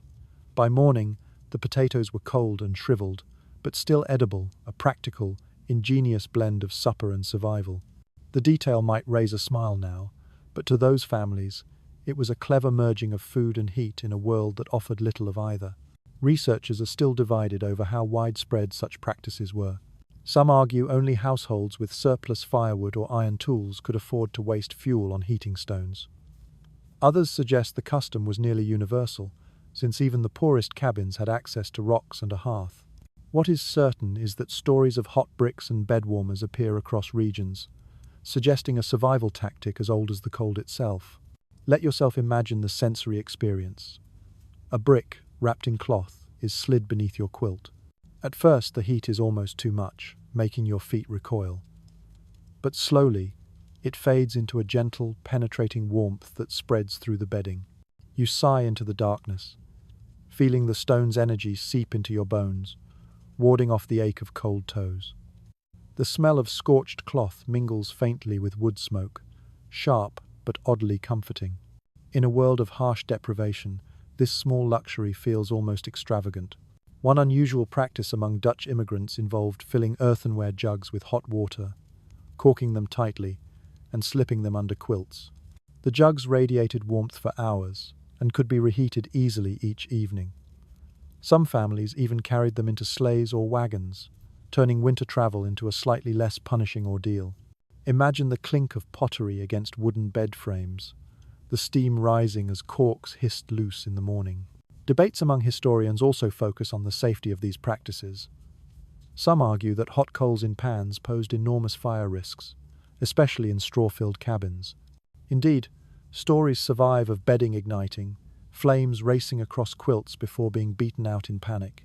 Others insist that the risks were manageable, pointing out that careful wrapping and experience kept accidents rare. Perhaps the reality lies in the middle. Families balance the gamble of fire against the certainty of frost. Now picture the rituals of evening. A child crouches by the hearth, poking a stone deeper into the glowing coals. A mother checks the cloth wrapping, frowning at a singed edge. The father lifts the warm stone carefully, tongs in hand, before sliding it into the bed. The family exhales in unison when the heat spreads through the quilts. These moments carried more drama than modern households can easily imagine. The fire had to be coaxed just right, the heat captured at just the right time, the bedding adjusted to trap it all. In sensory memory, these bed warmers left powerful impressions. One pioneer recalled the smell of wool smouldering where a stone pressed too close. The fabric singed, but the warmth was irresistible. Another wrote that she could always tell when the stone cooled, because her dreams shifted from soft to restless, and she awoke pulling quilts tighter. The stones became part of the rhythm of sleep itself. And yet, improvisation never ended.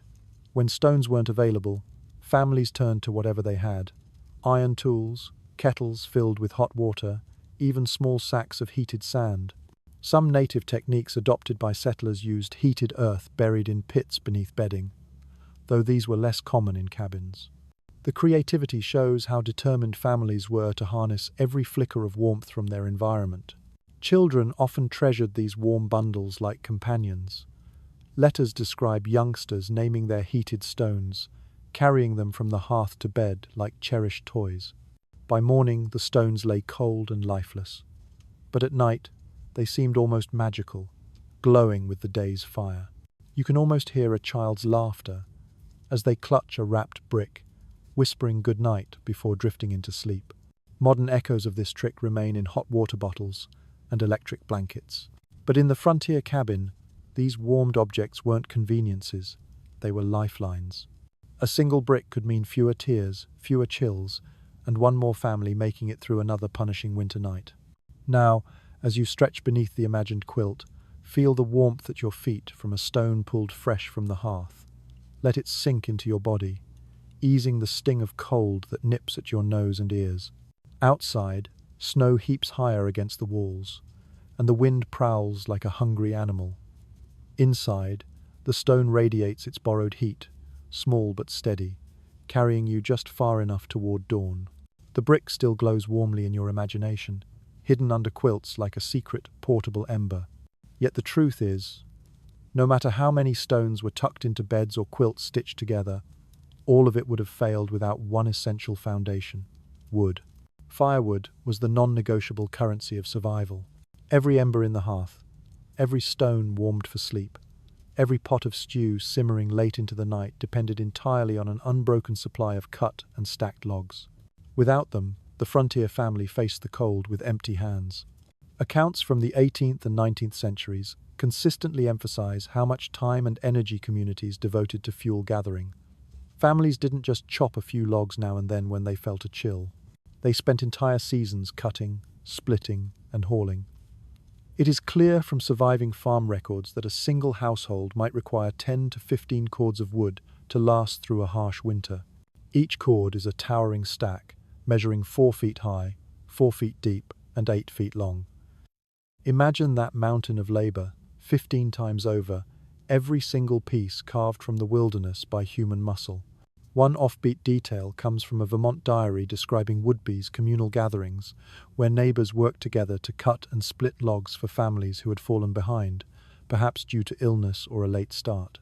These events were half dire necessity, half raw celebration. Axes rang through the frozen forest as men worked side by side, a rhythm of thuds echoing across the snow. Women prepared hot cider and vats of food, while children darted about to gather the precious chips for kindling. By dusk, a yard that once looked bare and vulnerable now brimmed with neatly stacked cords, and laughter echoed alongside the deep, satisfying aching of muscles. Experts continue to disagree about whether wood shortages were common on the frontier. The experience was not universal. Some regions, thick with ancient forests like Maine, offered what seemed like an endless, inexhaustible supply. But others, especially the vast prairie settlements, left families desperate. They hauled logs from riverbeds miles away, or resorted to burning twisted roots, dried grasses, and even dried buffalo dung instead. Letters from Kansas and Nebraska speak bitterly of prairie winters without trees, while diaries from New England describe wood so plentiful that cabins burned it almost extravagantly. Survival strategies shifted as dramatically as the landscape itself. Step into the scene with your senses. The sound of axes biting deep into frozen trunks echoes sharply across a white, silent valley. You smell the sharp, clean resin of pine, the earthy sweetness of oak. Splinters prick your palms, even through thick gloves. Your breath clouds the air as you heave another heavy log onto the growing stack. Your body aches, but you know, deep in your bones, that each stroke of the axe is also a stroke of insurance against the coming night. One curious practice among Appalachian families was the building of wood collars around tree stumps. They would stack the split logs in tight circular piles to season more evenly, protected from the worst of the snow. Children sometimes climbed these stacks, playing games of King of the Hill, while adults measured the piles with careful, anxious eyes. A shortfall in wood wasn't just inconvenient, it was a death sentence, waiting patiently in the dark of January. Debates among scholars persist about how much of this grueling labor fell on children. Some argue that boys as young as 6 or 7 were expected to help with gathering kindling, while teenagers were tasked with hauling logs nearly as large as themselves. Others suggest families tried to spare younger children, assigning them lighter chores. The conflicting accounts simply reveal the blurred line between work and survival, where every hand, no matter how small, carried its share of the burden. Picture the rhythm of daily life. At dusk, long after farm chores and the evening meal, families often went back outside, axes swinging by dim lantern light. The cold bit at exposed fingers, but the steady sound of chopping became its own music, steady and profoundly reassuring. Inside, the fire popped as fresh logs were stacked by the hearth, the smell of resin mixing with the smoke. Everyone knew that tomorrow the cycle would begin again. Curiously, some communities developed rituals around the cutting itself. In Scandinavian immigrant families, the very first log of winter was sometimes split with a quiet prayer for protection. In New England, neighbors joked that the neatness of a man's woodpile revealed his character. Crooked, sloppy stacks suggested laziness. Straight, tight rows suggested diligence. Even children learned to read these signals, associating order with safety. Imagine the crushing weight of responsibility, pressing down on the father who glanced at his dwindling woodpile in the heart of February. Snow is still falling hard outside. A cold anxiety gnawed at him as he measured each stick burned. Letters describe men trudging for miles through deep snow to borrow wood from a neighbor, returning with sleds groaning under the precious load. The relief of seeing those logs stacked high again was palpable, a visible, tangible wall of defense against the icy wilderness. Sensory memory lingers strongest in the evening, when the fires burned bright from the day's cutting. Families clustered around the hearth, cheeks flushed from the heat, feet thawing painfully after chores. Children poked at the embers. Women sewed by the flickering light. Men sat sharpening their axes for tomorrow. Outside, the wind keened, but inside, the crackle of burning wood became a lullaby, the true rhythm of survival. The debates about efficiency still ripple among researchers. Was it better to burn green wood, which hissed and smoked but lasted longer, or dried, seasoned logs, which flared hot but vanished quickly? Some argued for hickory's strength, others for pine's easy catch. Each household built its own philosophy, one refined by trial, error, and sometimes by tragedy. The smoke-blackened ceilings and the winter coughs told part of the story. The warm beds and glowing embers told the rest. There's a poignant image in one settler's recollection. A boy falling asleep to the sound of his father still splitting logs outside in the dark. The steady thud of axe against wood, marking time as reliably as a clock. That rhythm, he wrote later, was the sound of life itself, keeping them safe through the night. To him, every log was more than just fuel. It was reassurance that his family would see another dawn. So now, as you lie under the quilts in this imagined cabin, you can almost hear the distant echo of axes outside, the whisper of logs stacked high against the wall, the sigh of the fire as it devours the wood. Each ember in the hearth carries with it the memory of hours of labor, of sweat freezing in the cold, of hands blistered and healed and blistered again. And with every crackle, you know you are safe. For one more night. You are shielded by the forests they cut down, and by the community that rose up with every swing of the axe. The woodpile standing tall outside your mind's cabin now, a fortress of stacked logs, glowing faintly in the lantern light. But when the family finally retreats indoors, when the shutters are sealed and the fire begins to dim, the night demands something more subtle. It demands light. Not the bright, steady glare of modern bulbs, but the wavering, fragile glow of candles, lanterns, and stray sparks. This light guided midnight steps across frigid floors, comforted children who feared the dark, and offered just enough vision to stir the embers without burning the whole cabin down. It is well established in household records and trade ledgers that candles were among the most precious and hoarded domestic goods on the frontier. Tallow rendered from animal fat, precious beeswax, or even simpler grease pressed into molds provided sputtering, short-lived flames that smoked and hissed. Families guarded these lights jealously, carefully trimming wicks with small scissors and saving every single drip of wax to be melted and reformed. Fire gave warmth, but light offered safety. One stumble in the pitch dark could scatter embers across the straw, risking utter disaster. One peculiar but memorable account from a Pennsylvania settler describes the use of pine knots, dense, resin-rich chunks of wood that flared brightly when set alight. Families used them in place of candles, propping them in iron holders to light the room. The significant downside was the thick, acrid smoke and the constant shower of sparks, which stained ceilings black. Yet, to the children of that household, those knots seemed like magical torches, turning the cabin into a flickering, dancing cave of shadows and gold.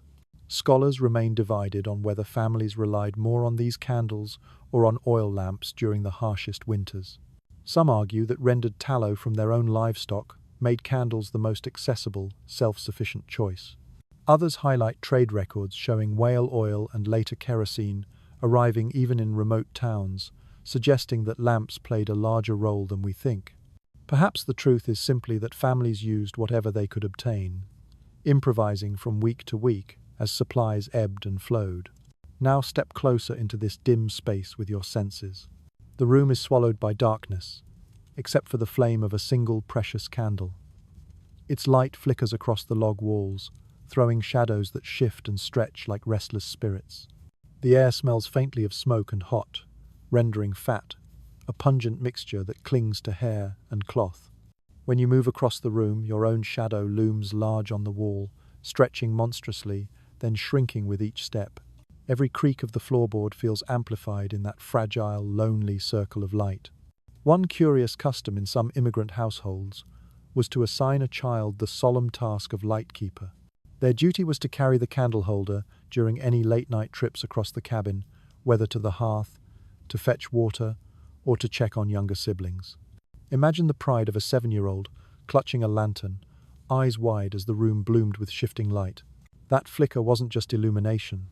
It was responsibility, handed down early. Researchers still puzzle over the constant, flickering balance between safety and necessity.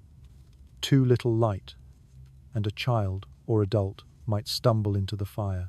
Too much light, and the family risked burning through their limited supply of tallow long before winter ended. This flickering balance shaped the very rhythm of frontier nights.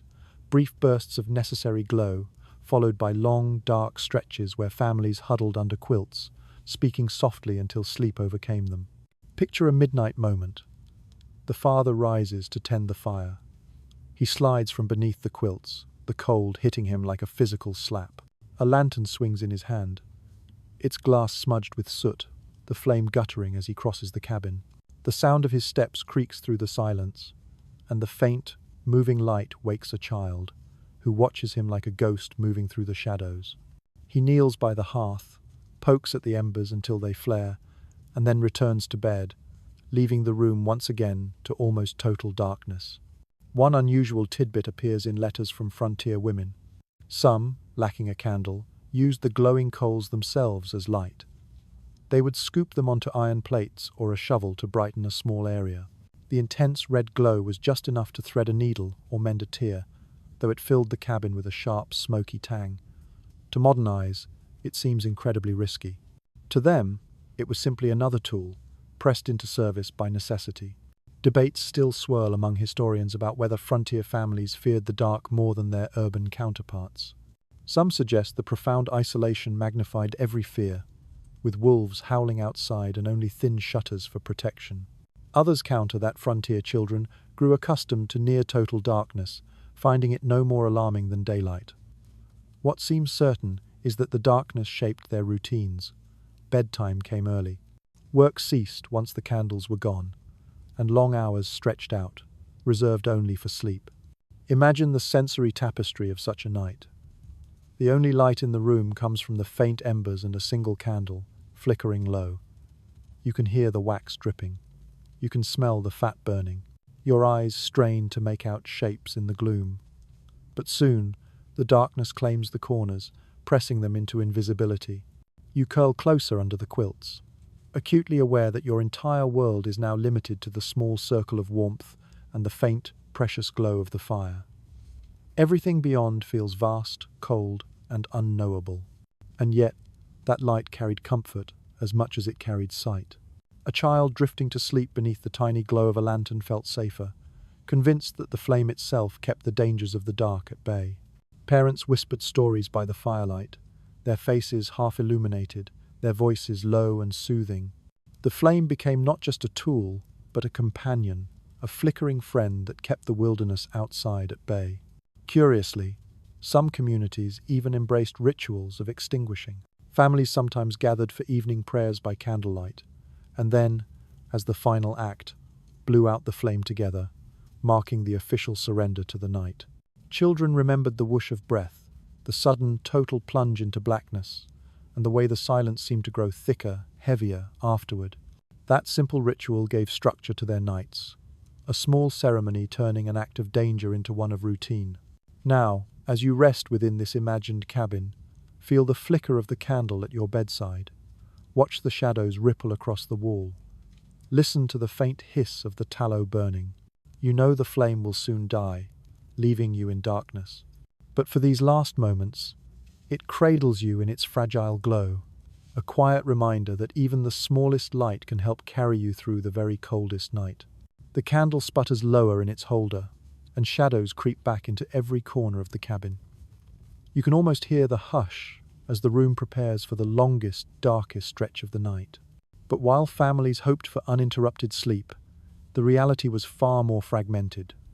Someone always had to rise, shake off the heavy weight of the quilts, and coax the fire back from its fading embers.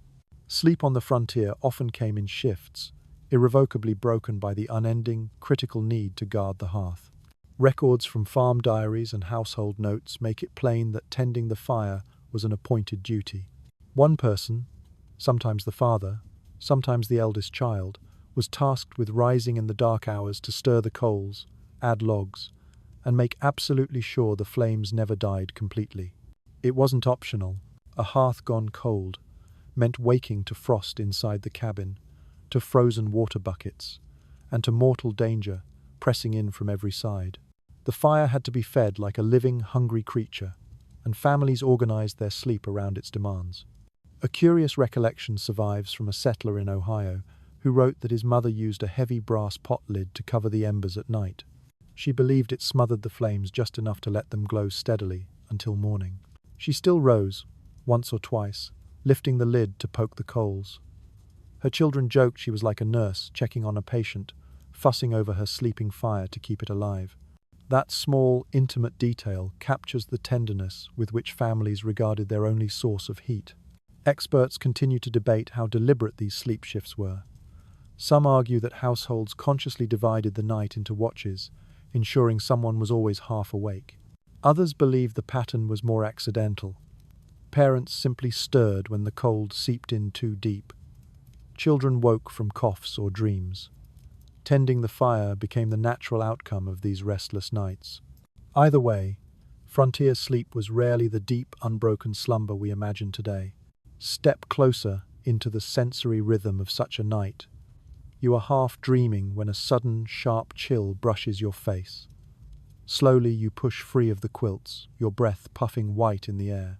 The cabin is nearly silent, save for the faint, dry tick of cooling wood. You shuffle across the floor, your bare feet recoiling from the icy earth, guided only by the faint red glow of the embers. Kneeling, you probe them with an iron poker. Sparks leap like startled fireflies. A new log slides into place with a sigh, and slowly, warmth begins to bloom again. The sound of your family's breathing grows deeper, steadier, as the heat spreads. You return to bed, sinking back into drowsiness, deeply satisfied that you've stolen a few more hours from the cold. One unusual practice among some families involved banking the coals under ashes with such practiced skill that the fire could smolder for days without tending. Children learned this trick as early as they learned to walk. The lesson was drilled in as vital. But that skill sometimes faltered. Diaries grimly mention mornings when the ashes were cold and parents cursed softly while striking flint and steel, showering sparks onto char cloth until one finally caught. On the worst days, no spark would catch. Then, a child was sent running through the snow to borrow live embers from a neighbor. You can picture it. A small, bundled figure clutching a covered pan of glowing coals, steam rising from their breath, praying desperately not to trip. Scholars still puzzle over whether these fire duties fell more heavily on women or men.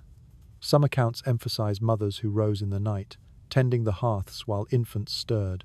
Others describe fathers or elder sons shouldering the task, sparing exhausted mothers from crawling out from the quilts. The lack of clarity simply reveals how every household adapted differently. What mattered wasn't who woke, it was that someone did. Now consider the psychological weight of this broken sleep. Imagine lying in bed, never fully relaxed, always half aware of the fire's life. Your dreams blur with your duty, until the sudden crack of wood collapsing in the hearth jerks you awake. Your body aches from fatigue, but your mind insists. The flames must not die. In this way, the cold reshaped even the very rhythms of human rest, bending it into patterns of constant vigilance. One quirky anecdote tells of families turning this necessity into a game for children. Fire tending became a badge of pride, and siblings sometimes competed for the chance to rise and prove themselves responsible. Of course, once the novelty wore off, the chore was decidedly less glamorous. But the stories lingered. Adults later laughed that their first real taste of adulthood came not from farm work, but from the moment they were trusted to keep the embers alive at midnight. Disputes among modern researchers highlight whether such broken nights harmed health. Some argue that this interrupted sleep weakened immune systems, leaving families more vulnerable to illness. Others point out that segmented sleep was in fact common across cultures before modern lighting, with people naturally waking for short watches in the middle of the night. Perhaps frontier life wasn't so unusual after all. It simply pushed humanity's natural rhythms to their absolute limits. The sensory details return as you lean closer to the fire. Ashes hiss, logs crack, smoke curls lazily upward. Your fingers sting from the frost, but soon they thaw in the glow. You hear a cough from the quilts, the rustle of someone turning, then silence again. The room feels timeless, suspended between wakefulness and sleep. This is the world of the midnight watch, half shadow, half dream, entirely ruled by flame. Imagine how the morning must have felt after such nights. Parents groggy, children yawning, everyone's movements slow and heavy from fractured rest. Yet, the pride of keeping the fire alive carried them through. To wake with glowing coals still in the hearth was to wake victorious, having wrestled warmth back from the grip of darkness. So tonight, as you nestle once more beneath the heavy quilts, remember that your sleep would not have been whole. You would have shared it with duty, rising and resting in turns, guarding the fragile flame that stood between your family and the deadly cold. And in that very watchfulness, you would have found not only survival, but a quiet rhythm of resilience, proof that even in broken slumber, life endured. The fire has been coaxed back to life, its faint glow spreading once more across the packed earth floor. Quilts rustle as the family shifts, settling back into slumber. Yet in this half-dark, half-warm hush, the children begin to whisper. For them, these winter nights weren't only battles against the physical cold, they were stages for the imagination. When the wind howled and the shutters rattled, stories, songs, and quiet games filled the void. These little rituals provided essential comfort, distracting young minds from the icy draught that was always creeping across their cheeks. Contemporary diaries often note how lullabies softened the harshness of the night. Mothers sang in low, tired voices, tunes carried across generations, old ballads from Scotland, familiar hymns from New England, or simple improvised verses about the chores of the day. The rhythm of the song, paired with the gentle rocking of a cradle or the soft pat of a quilt, steadied small, anxious hearts. Songs weren't only music. They were tools, a vital part of the arsenal against fear and cold. One unusual recollection, preserved in a pioneer family's memoir, tells of children playing shadow animals on the wall by candlelight. Their small fingers became dogs, birds, or flickering monsters, dancing against the rough logs. The game, silly and inevitably short-lived, made the draft-ridden cabin feel, for a moment, like a theatre. For just a few minutes, the cold retreated, pushed back by muffled giggles and shrieks. Historians remain divided about how common such diversions truly were. Some argue that the long nights were dominated by an exhausted silence, broken only by coughs and snores. Others insist that play was essential, that children will always carve out space for laughter, even in the deepest hardship. The truth, most likely, lies somewhere between long moments of quiet, punctuated by sudden bursts of chatter, secret games, or whispered jokes shared under the heavy quilts. Step into the sensory world of one such night. You are lying close to your siblings, the quilts pulled up to your nose, while your mother hums. Her voice is soft, noticeably roughened by smoke and fatigue, yet the simple melody fills the cabin with a warmth that goes beyond the fire. You smell the tallow from a guttering candle. You hear the creak of the rafters high above. The song fades, and now your brother begins a rhyme, his voice mischievous in the dark.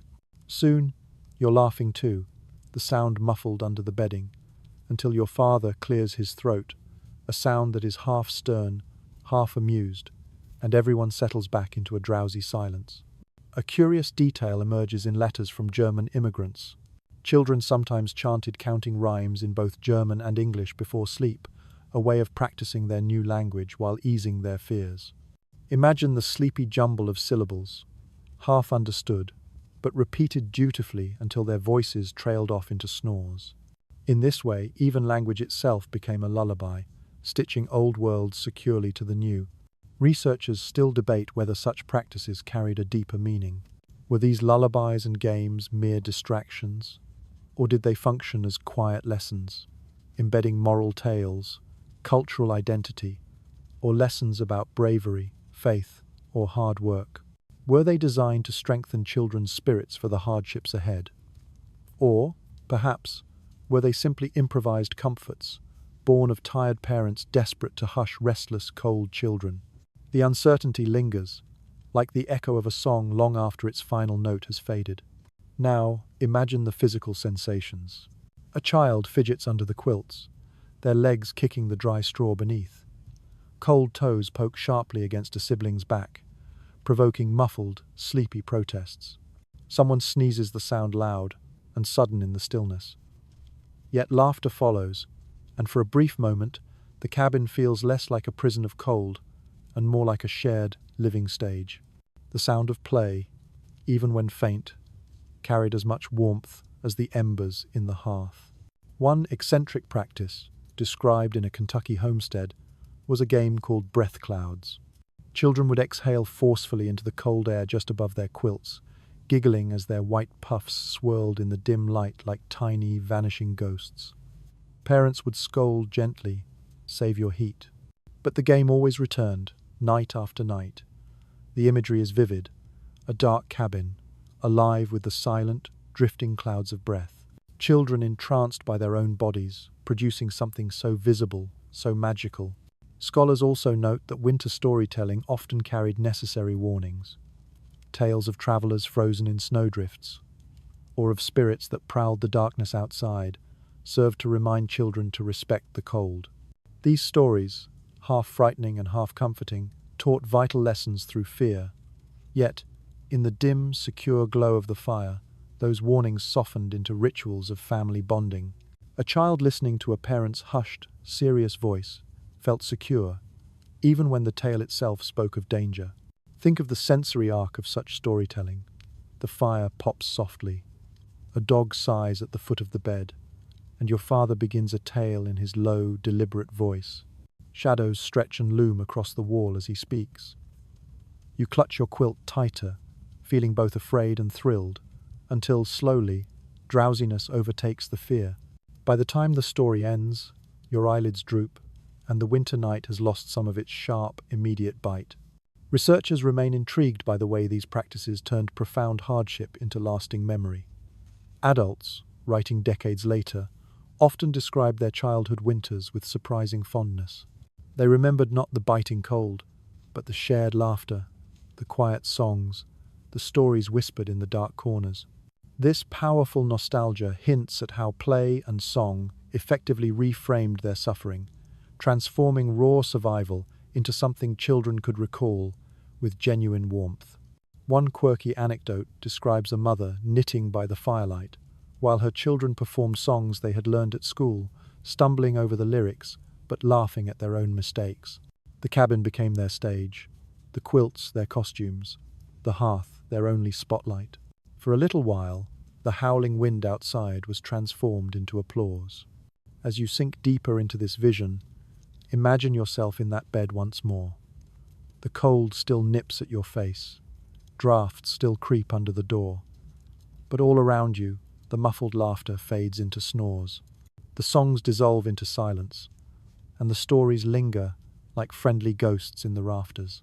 The games and rhymes don't erase the cold, but they wrap the night in a warmth of another kind, a warmth woven from imagination and shared breath, carrying children, and their parents too, into a gentler sleep. The laughter of children fades, leaving the cabin quiet again. Outside, the wind moans, and the snow piles higher and higher against the log walls. Yet even as families fought drafts and shivered beneath their quilts, they sometimes discovered a strange, unexpected ally in the very substance that seemed most hostile: snow itself.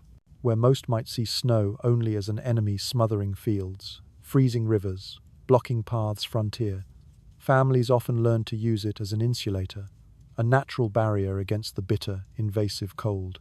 Written accounts stretching from New England to the Great Plains mention settlers deliberately banking snow against the outer walls of their cabins. The logic was surprisingly simple. Snow, though undeniably icy to the touch, traps countless tiny pockets of air within its structure. This trapped air creates a surprisingly effective protective layer, much like a thick quilt wrapped around the home. It significantly reduced the sting of the wind, muted the unsettling noises from outside, and even helped keep the precious warmth of the fire from leaking away too quickly.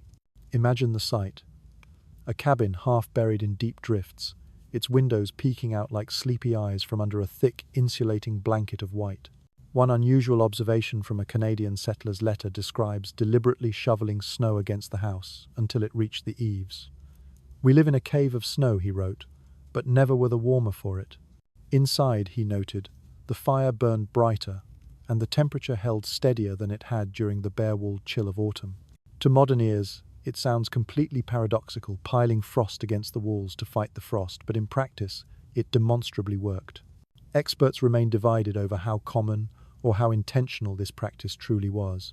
Some argue it was a calculated technique, perhaps learned from indigenous neighbors who had long understood how to build snow shelters for warmth.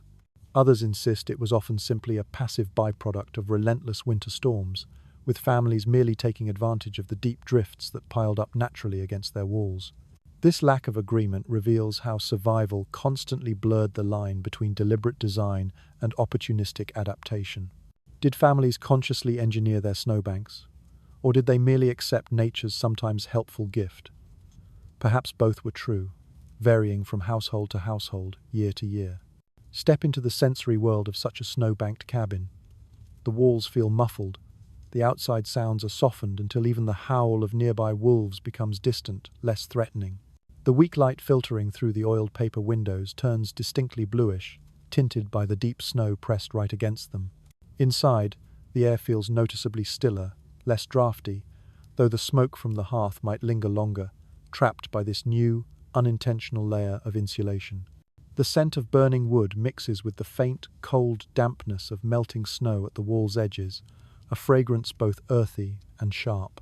One curious technique remembered in northern diaries involved cutting blocks of hard-packed snow to build crude windbreaks around doorways. These makeshift, temporary walls funneled the worst of the storms away from the cabin entrances, crucially preventing doors from freezing shut. Children often helped in this labor, dragging small sleds piled high with icy bricks, their mittens stiff with frost. The result was a doorway guarded by gleaming white walls, looking more like a fortress than a simple farmstead. Researchers still debate whether this snow insulation posed significant risks as well as benefits. Some accounts describe disastrous leaks when the snow began to melt prematurely in an early thaw, soaking bedding or even contributing to the collapse of poorly built walls. Others suggest that banking snow too high actually increased fire hazards by trapping sparks near the roofline or blocking smoke from escaping properly. The practice, like nearly every frontier survival tactic, walked a narrow, dangerous line between blessing and curse. Imagine the sheer physical effort required to maintain these snow defenses. Each morning after a heavy storm, families trudged out with shovels, or even just bare boards, to pile the snow higher against the walls. Breath steamed heavily in the frigid air. Arms ached from heaving the heavy, wet drifts. But the work continued until the walls gleamed white once more. Children, inevitably, turned the labor into play, sculpting tunnels through the drifts or carving their initials into the packed snow, while their parents nodded approval at the solid, protective barrier forming around their home. A particularly quirky recollection comes from a Minnesota homestead, where the children actually carved windows into the deep snowbanks themselves, peering out through the strangely glowing blue ice. They called it their winter castle, pretending they were kings and queens defending their keep against invisible armies. To them, the snow was less an enemy than a playground, transforming a symbol of hardship into one of wonder. Scholarly debate also touches on whether indigenous practices directly inspired the settlers' use of snow as insulation. Native peoples across North America had long known how to shape snow into effective protective structures, from the iconic igloos in the Arctic to snow lodges built in the northern forests. Some historians argue that settlers borrowed openly and directly from these established traditions. Others believe they likely stumbled onto the same discoveries independently, driven by the same harsh environmental pressures. Either way, the snowy frontier became not only an obstacle to overcome, but also, paradoxically, a resource to be utilized. Picture the cabin on such a night. Outside, the snow presses close against the walls, and the room is hushed, almost as though submerged deep underwater. The fire flickers, its light painting the snow visible through the cracks in faint orange glows. Your family sleeps more soundly now, less disturbed by the whistling drafts. The world feels smaller, closer, but undeniably safer, like being tucked securely inside the Earth's own winter quilt. One settler later wrote nostalgically about those winters spent buried in white silence. He recalled that the muffled world gave a profound sense of peace, even as storms raged just beyond the snowy walls. The snow, for all its inherent dangers, became a strange kind of companion, a guardian pressing close while the wolves howled farther away. It serves as a reminder that even the harshest element could, with cleverness and observation, be turned into an ally. So, as you curl deeper into your imagined bed, hear the profound hush of snow piled high against the cabin, feel the drafts finally vanish, and sense the paradox. That frost itself has wrapped you in a strange, protective warmth. Outside, the night howls. Inside, silence reigns, and you drift towards sleep in a cocoon shaped by winter's own hand. The cabin now rests in its snowy cocoon, muffled, insulated, and hushed. Yet much of what those settlers knew, or thought they knew, about surviving these intense nights wasn't invented entirely on their own. They watched, they listened, and they borrowed. The first people who truly mastered winter in North America were the indigenous nations, who possessed centuries of accumulated practice shaping furs, shelters, and fire management into effective strategies of endurance. Frontier families, though often profoundly reluctant to admit it in their letters and journals, quietly leaned on that deep, place-based knowledge to make it through the very coldest nights. Historical accounts from New England, the Great Lakes region, and the plains often hint at these vital exchanges. Native households utilized structures like wigwams, teepees, or earth lodges, each meticulously designed over generations to trap heat efficiently.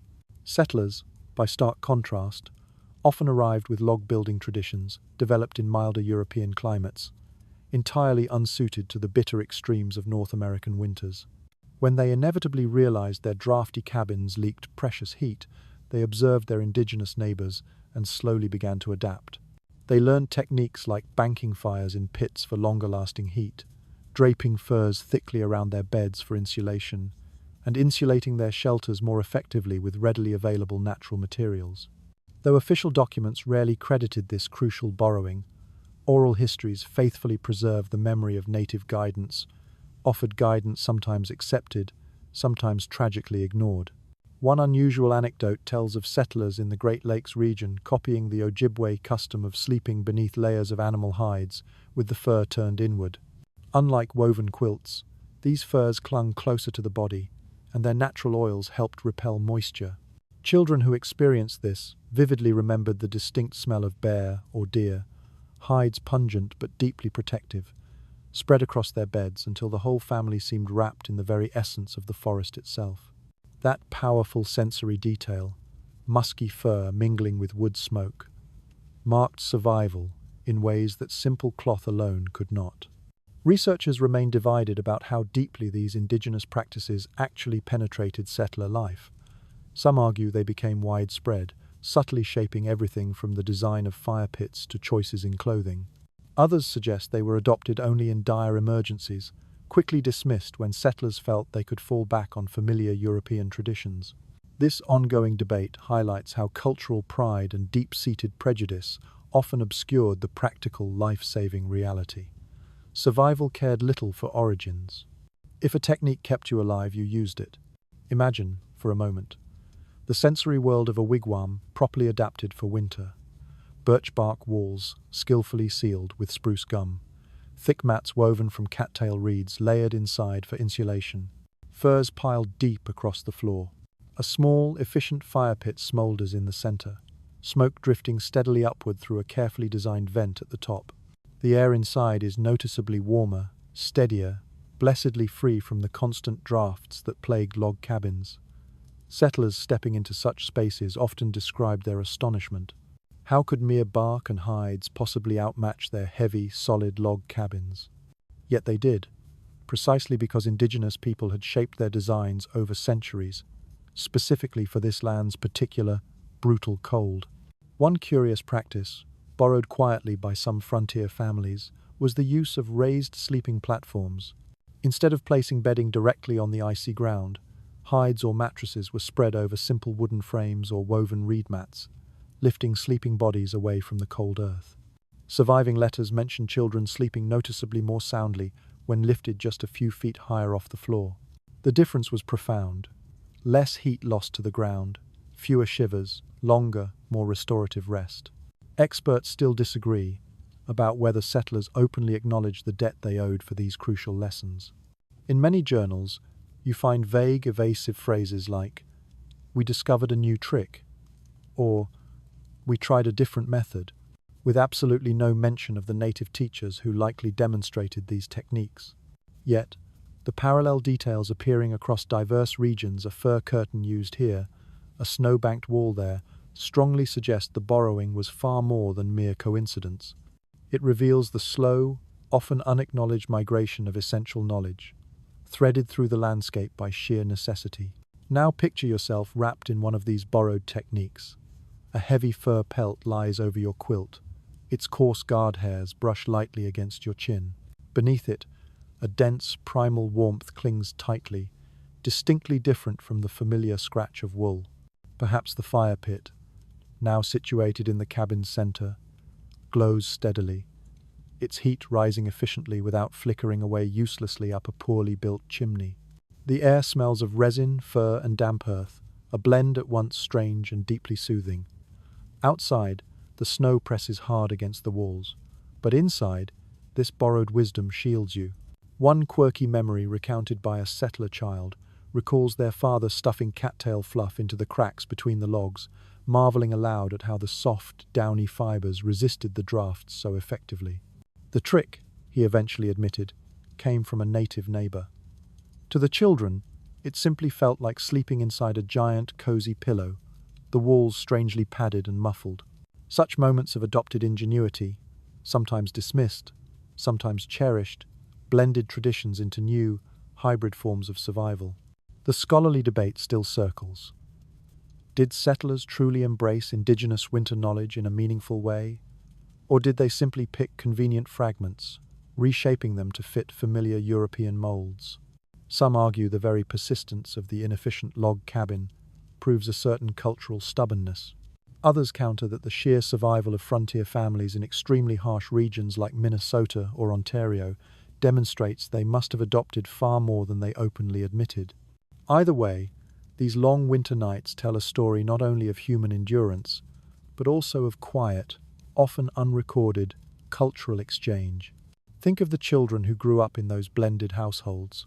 They might have heard lullabies rooted in European tradition, but slept snugly under furs laid out in patterns borrowed directly from native practice.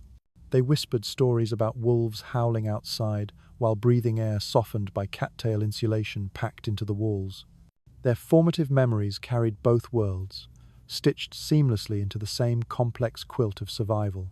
And so, as you settle back into your imagined bed, the fur lying heavy on your chest, the fire pit perhaps glowing softly in the center of the room, you feel how survival ultimately transcends pride. The night cares little for heritage. It demands only warmth, and families found it wherever wisdom showed the way. Indigenous knowledge became part of their quiet, essential armor, shaping nights that might otherwise, tragically, have ended only in silence. The warmth of borrowed furs lingers in your imagination, a primal comfort against the deep cold. But not all nights ended with such comfort. Even with thick quilts, insulating snowbanks, and careful fire tending, families often woke to a more terrifying reality. Numb fingers, stiff, unresponsive toes, and the creeping, sickening dread of frostbite. The cold was not just a nuisance. It was a predator, gnawing insidiously at the edges of sleep, ready to steal sensation, function, and sometimes even lives before the dawn. Surviving medical records and the journals of early doctors make it plain that frostbite haunted frontier winters relentlessly.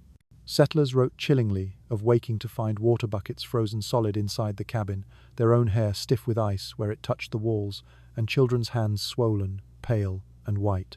Unlike the sudden, violent shock of a blizzard, frostbite crept in silently, stealthily, during the night. Sleepers might not even notice its insidious work until morning, when toes refused to wiggle, or a child cried out at the agonizing sting of thawing fingers.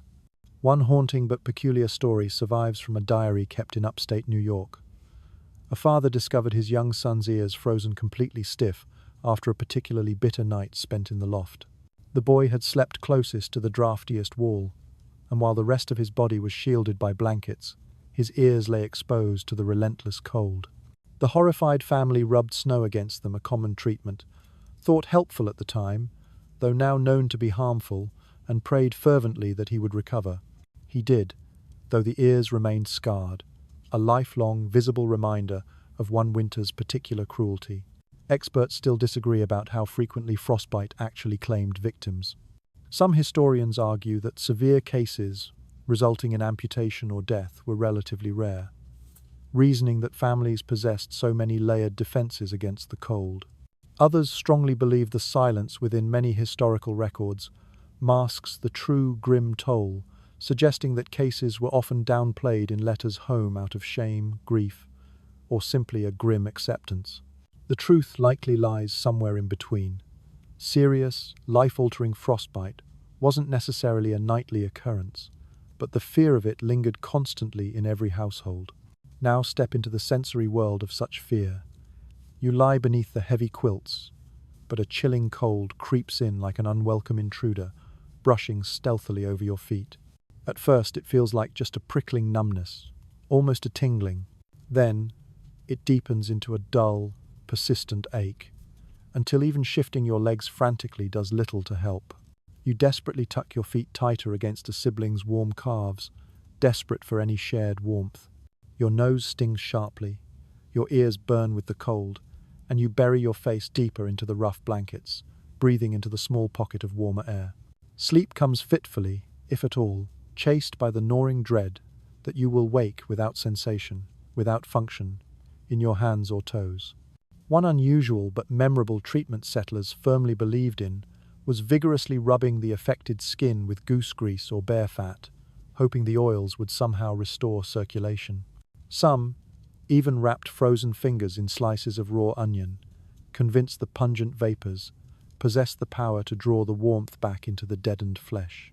To us, these remedies sound eccentric, perhaps even dangerous, but they represent the constant, desperate improvisation born of having no other options. Scholars continue to debate whether the prevention of frostbite-shaped sleeping arrangements even more than the simple desire for comfort did. Some argue that the common practice of placing children in the absolute center of the family bed had less to do with affection and more to do with the grim necessity of keeping their vulnerable extremities alive. Others maintain that such closeness was primarily a cultural tradition, with frostbite avoidance merely an added, fortunate benefit. Either way, the practical result was the same. Children slept shielded by the insulating layers of parents and siblings, their tiny hands often tucked securely into the warm crooks of adult arms for added protection. Imagine the tense morning routine after a particularly harsh night. Parents rise first, their movements stiff, to check each child meticulously. They rub small fingers, press unresponsive toes, blow warm breath gently against cold ears. Sometimes children cry out from the sharp, stabbing pain of thawing, but that sound, paradoxically, is oddly reassuring. It means blood is flowing again, the tissue is still alive. On quieter, more worrying mornings, when children only whimper or stay unnervingly silent, the parents' fear deepens, knowing that frostbite might already have taken irreversible hold. A curious tidbit emerges in accounts from Scandinavian immigrants. They sometimes carried live embers in small, covered metal tins, placing them under the beds to keep the worst of the frost at bay. The tins radiated a gentle warmth, but also carried the undeniable risk of sparks igniting the straw bedding. For these families, the gamble was clearly worth it, because nothing frightened them more than waking to frozen, useless skin, as one Swedish settler bluntly wrote in his journal, "Better smoke than no fingers." Researchers remain divided on how much frostbite actually altered the fabric of community life. Some believe severe cases were rare enough to be treated primarily as cautionary tales, rather than common occurrences. Others argue that the physical evidence, the scars, the missing digits, the frostbitten ears, visible in old photographs, suggests such injuries were quietly common, shaping the very look and feel of frontier communities. Perhaps the silence in many records speaks less to rarity and more to a stoic resignation. It was simply a harsh part of life. The sensory impact is haunting. Imagine touching your own hand and finding it stiff, waxy, almost foreign, unresponsive to your will. The subsequent sting of thawing feels like countless sharp needles driving deep into the flesh, leaving you gasping, tears streaming. Children screamed. Adults gritted their teeth in silence. Neighbors whispered prayers. Frostbite wasn't just physical agony. It left deep psychological scars, reminding families constantly of the profound fragility of every single night. Quaint, almost comical memories sometimes soften the terror in hindsight. One child recalled being told repeatedly, "Wiggle your toes all night long, or Jack Frost will bite them off." He obeyed religiously, turning the fear into a kind of restless game, fighting sleep with constantly wiggling feet. Yet beneath such humor lay a real, pressing urgency, because many families knew of neighbors, friends, who hadn't been so lucky. And so, frostbite joined the nightly ritual as both a pervasive fear and a harsh teacher. It taught families to huddle closer, to double-check the shutters, to pile snow diligently against the walls, to guard the precious embers like treasure. It reminded them, night after freezing night, that winter was not merely a season to endure passively, but an active adversary to be battled, hour by painstaking hour. Now, as you drift back into the imagined bed, pull the quilt tighter around your face. Tuck your hands protectively beneath your chest, and press your toes firmly into the warmth of another body beside you. Outside, the night still rages. Inside, you sleep lightly, always haunted by the knowledge that the cold can steal far more than just comfort. It can steal pieces of you, and so you cling fiercely to every ember, every quilt, every shared breath, willing yourself, praying, to wake whole at dawn. The sting of frostbite still lingers sharply in your imagination. But the cold carried other dangers, insidious threats that didn't leave visible scars, even if toes and fingers miraculously survived the night. The lungs and the chest often did not. Families on the frontier faced an endless, exhausting list of winter illnesses. Deep coughs that rattled chests for weeks on end, fevers that spiked dangerously in overheated, underventilated cabins, and the strange, unnerving restlessness, later known simply as cabin fever. Survival wasn't only about maintaining the warmth of the body, but also about preserving the resilience of the spirit against the crushing weight of winter confinement. Medical notes from early physicians and midwives paint a grim picture, describing how respiratory sickness inevitably peaked during the long winter months. Without proper ventilation, the cabins filled with thick smoke from damp or green wood, the lingering odor of animals brought inside, and condensation constantly dripping from ceilings and walls. Children wheezed, their hacking coughs echoing relentlessly through the night, while adults felt their own lungs burn with each ragged breath. Pneumonia, bronchitis, and influenza claimed lives in numbers that frightened even the most hardened pioneers. As one doctor from Vermont wrote bluntly in his journal, "The cold spares the body less than the fire spares the lungs." An unusual, yet telling, recollection from a frontier mother mentions her children waking with their hair literally frozen fast to the cabin wall, where their warm breath had condensed, and turned instantly to ice during the night. She pulled them free gently, but the resulting cough, she noted, lasted the entire season. These tiny, harrowing details reveal just how easily the pervasive cold and dampness translated into illness, constantly gnawing away at health, even when outright frostbite was avoided. Researchers remain divided about how significantly these illnesses shaped mortality rates on the frontier.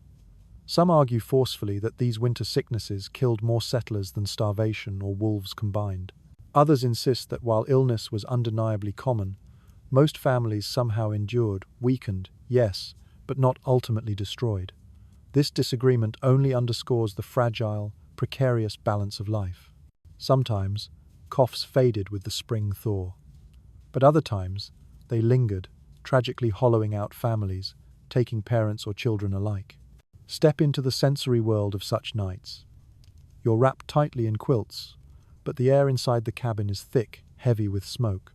Your throat feels scratchy, raw from breathing it in constantly. A sibling coughs beside you in the darkness, the sound harsh and hollow, while your mother murmurs words of comfort you can barely hear. The fire hisses as damp logs smolder, sending up a bitter, unpleasant odor that stings your eyes. Your chest feels heavy, constricted, each breath shallow and difficult. Though you try desperately to drift into dreams, the persistent rasp in your own throat anchors you firmly to wakefulness. One quirky remedy, remembered fondly in family letters, involved hanging sliced onions around the cabin, based on the belief that they would somehow absorb illness from the air. Children apparently laughed at the pungent smell, teasing that their home smelled more like supper cooking than a sick room. Another common trick was drinking hot toddies, a mixture of hot water, whiskey, if available, honey, and herbs administered even to young children. The warmth would spread through their small bodies like liquid fire. Whether these cures actually worked physically or not, they undoubtedly gave families a desperately needed sense of control against unseen, terrifying threats. Scholars still debate whether cabin fever described a real physiological condition or simply the profound psychological strain of prolonged confinement. Letters from the period speak vividly of unbearable restlessness, petty quarrels flaring into bitter arguments, even sudden, uncontrollable fits of weeping during endless storms. Was it truly an illness of the mind, born of crushing isolation and lack of sunlight? Or was it simply profound boredom, sharpened by constant hardship and fear? Historians continue to puzzle over the exact meaning of the phrase, but the feelings it described are easy, perhaps too easy, to imagine. Trapped indoors for weeks by deep snow, staring endlessly at the same four log walls, nerves fraying until even the familiar crackle of the fire seemed unbearably loud. Imagine the morning after such a long, difficult night. Parents rise with red-rimmed eyes, their voices hoarse from coughing or from breathing smoky air. Children whine fretfully with fever, refusing to leave the meager warmth of the quilts. The water bucket is, once again, a solid block of ice, and fetching more means trudging outside through deep snowdrifts into the biting wind. The family forces down thin broth or watery porridge, hoping the heat will chase away the persistent chills. Yet, beneath the crushing fatigue, determination somehow stirs. They have survived another night, and they will survive another still. One odd yet striking practice was to place heavy iron pots of boiling water within the cabin to create steam, believing it would ease congested lungs. The inevitable result, however, was even more condensation dripping down the log walls, sometimes freezing into glittering, feathery patterns. Children would trace these formations with their fingers, calling them ice paintings, while parents shook their heads wearily at the pervasive dampness now soaking into the precious bedding. Even in their attempts to cure, the cold found ways to sneak back in. Experts also argue about the long-term impact of these harsh winters on children's health. Some suggest that repeated bouts of serious illness, stunted growth, and weakened constitutions permanently. Others note, conversely, that frontier children often grew surprisingly hardy, their bodies seemingly toughened by the constant exposure. Perhaps both perspectives hold truth. Some individuals were undoubtedly broken by the relentless winters. Others were forged stronger by them. This uncertainty only deepens the sense of how precarious each night's rest truly could be. Now, immerse yourself fully one last time. Hear the miserable chorus of coughs emanating from a crowded bed. Smell the pungent onions hanging from the rafters. Feel the clammy, persistent dampness of quilts that never quite dried completely through the winter months. A candle sputters, throwing anxious light across worried faces, while parents whisper prayers or administer folk remedies over their sick children. Sleep, when it finally comes, is shallow and deeply uneasy, haunted by the rasp of labored breath and the ever-present fear that morning may bring only silence instead of recovery. One poignant recollection from a settler's memoir tells of siblings huddled closely together, whispering stories to distract a feverish brother. They described summer fields, warm sunshine, and vibrant green leaves, until, finally, his breathing softened, and he drifted into a troubled slumber. In that moment, imagination itself became a form of medicine, easing suffering as surely as any herb or prayer.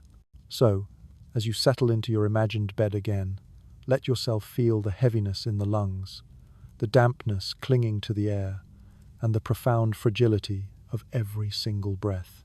Illness stalks these nights just as surely as the frost, reminding families that survival wasn't just about keeping warm externally. It was about holding on internally through hacking coughs, burning fevers, and restless, weary minds. Yet somehow, through songs, remedies, and stubborn, unwavering love, they clung together. Each night endured was another small victory over winter's quiet, relentless siege. The sound of coughing still lingers in the dim room, a reminder of winter's internal siege. But before anyone can truly surrender to rest, another vital duty calls. On the frontier, sleep was never simply a matter of closing your eyes. Before the quilts could finally be pulled high, and the fire left to smoulder through the darkest hours, the animals had to be tended one last time. Barn chores, done late at night, weren't optional, they were survival itself. Without warm, fed livestock, there would be no milk come morning, no meat for the lean months, no draft animals strong enough to haul firewood through the deep snow.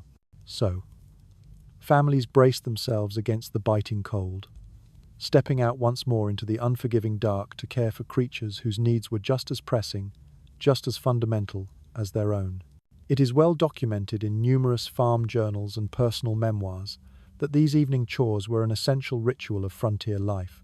Men and boys hauled heavy bundles of hay, broke the thick ice crusting over water troughs with axes, and checked the stalls meticulously for drafts that could chill or kill. Women carried precious scraps to the pigs, milked the cows patiently in steaming corners, their breath mingling with the animals, and carefully tucked chickens into their coops, securing them against predators and the cold. Only after these tasks were thoroughly completed could the families finally retreat indoors for the night. Sleep was earned through this relentless cycle of work, and every animal fed and secured meant one less gnawing worry in the back of a parent's weary mind. One unusual recollection comes from a Wisconsin settler who described his family's practice of carrying buckets filled with stones heated in the hearth out to the barn, attempting to raise the temperature just a few crucial degrees. Wrapped in burlap sacks, the stones glowed faintly in the corners, giving the livestock just enough residual warmth to help them endure the coldest nights. He admitted the smell was strange steaming hay mixed with the acrid scent of scorched cloth, but he swore the animals huddled closer to the makeshift heaters and survived nights that might otherwise have killed them. Scholars remain divided on exactly how often such late-night barn visits occurred. Some argue that essential chores were strictly limited to daylight hours, believing families would have been unwilling to brave fierce storms after dark. Others point to countless diaries describing lanterns swaying precariously through deep snowdrifts long after midnight, clear proof that the necessary care never paused simply because the sun had set. Perhaps, most likely, it depended heavily on the severity of the particular winter, or even the particular night. Mild nights allowed for longer stretches of rest, while harsher ones demanded constant, exhausting vigilance. Now imagine yourself stepping outside into such a night. You push the heavy cabin door open, and the wind roars in, momentarily stealing your breath. Snowflakes sting your cheeks like tiny, sharp needles. The lantern in your hand flickers wildly, threatening to extinguish, casting dancing gold rings across the vast white expanse. Each step crunches loudly, the sound echoing unnaturally in the profound silence, while your body trembles uncontrollably under its layers of wool. Yet you trudge onward, leaning into the wind, because the animals wait, and their survival is inextricably tied to your own. Inside the barn, the air is noticeably warmer, still cold, but less brutal. It's heavy with the familiar, earthy smell of hay, manure, and the living breath of cows and horses. You hear the low rumble of a cow shifting its weight, the impatient snort of a horse pawing restlessly at the straw bedding. Your hands, stiff and clumsy with cold even inside mittens, reach out to scatter feed, to rub a comforting muzzle, to whisper words of reassurance into the steamy air. The lantern light throws long, distorted shadows across the rough wooden beams, and for a fleeting moment, the barn feels almost like a cathedral sacred, not with formal prayer, but with the ancient, fundamental ritual of care. A curious practice remembered in Appalachian families was bedding their animals down with thick layers of fragrant pine boughs. The needles gave off a sharp, clean scent, helping to mask the inevitable odors while adding a surprising amount of insulation to the stalls. Children often helped gather the branches, dragging them through the snow, their mittens sticky with sap. Settlers sometimes joked that their animals slept in finer beds than their owners, but no one ever doubted the necessity of the practice. Debates still swirl among historians about whether tending animals so late at night robbed families of too much precious rest. Some argue that the profound exhaustion, compounded by sickness and constant cold, left the adults dangerously vulnerable. Others counter that the rhythm itself, chores before bed, chores again at dawn, became second nature, woven so deeply into the fabric of daily life that it eventually no longer felt like an extraordinary burden. What seems clear is that fatigue was a constant companion, but so too was an unwavering resolve. Picture the sensory details of finishing such chores. Your boots squelch in the half-frozen muck near the water trough. The lantern sputters violently as a cold gust sneaks in through a crack in the wall. The cow's hide feels rough and surprisingly warm beneath your numb fingers. You smell the sweet scent of hay mingling with the acrid bite of smoke curling from your lantern's wick. The relative warmth of the barn is a blessing, though the chill still nips persistently at your ears. Compared to the howling storm raging just outside, however, it feels like a genuine reprieve. One quirky, tender memory comes from a child's diary. She loved to sneak precious sugar cubes to the family horse during the late winter chores, watching its warm breath puff white and distinct in the lantern light. She admitted the treat was rare, given the scarcity of sugar, but the horse always nickered softly afterward, and in her own words, it was like being blessed before bed. Such small personal rituals reveal how these demanding chores could become not only survival tasks, but also moments of quiet, profound intimacy between humans and their animals. Experts also argue about how much protection these rudimentary barns truly offered livestock during the deep winter. Some claim that poorly built structures were little more than simple windbreaks, offering scant relief from the penetrating cold. Others emphasize that even minimal shelter often made the critical difference between life and death for vulnerable animals. Families frequently judged their own success not only by their children's survival through the winter, but also by how many of their essential animals still stood when the spring thaw finally arrived. Now return with me to the imagined cabin. You have finished scattering the hay, checked the now frozen water buckets one last time, whispered your goodnights to the animals. You step back out into the heart of the storm, lantern held low, the path back to the cabin faint and uncertain in the swirling snow.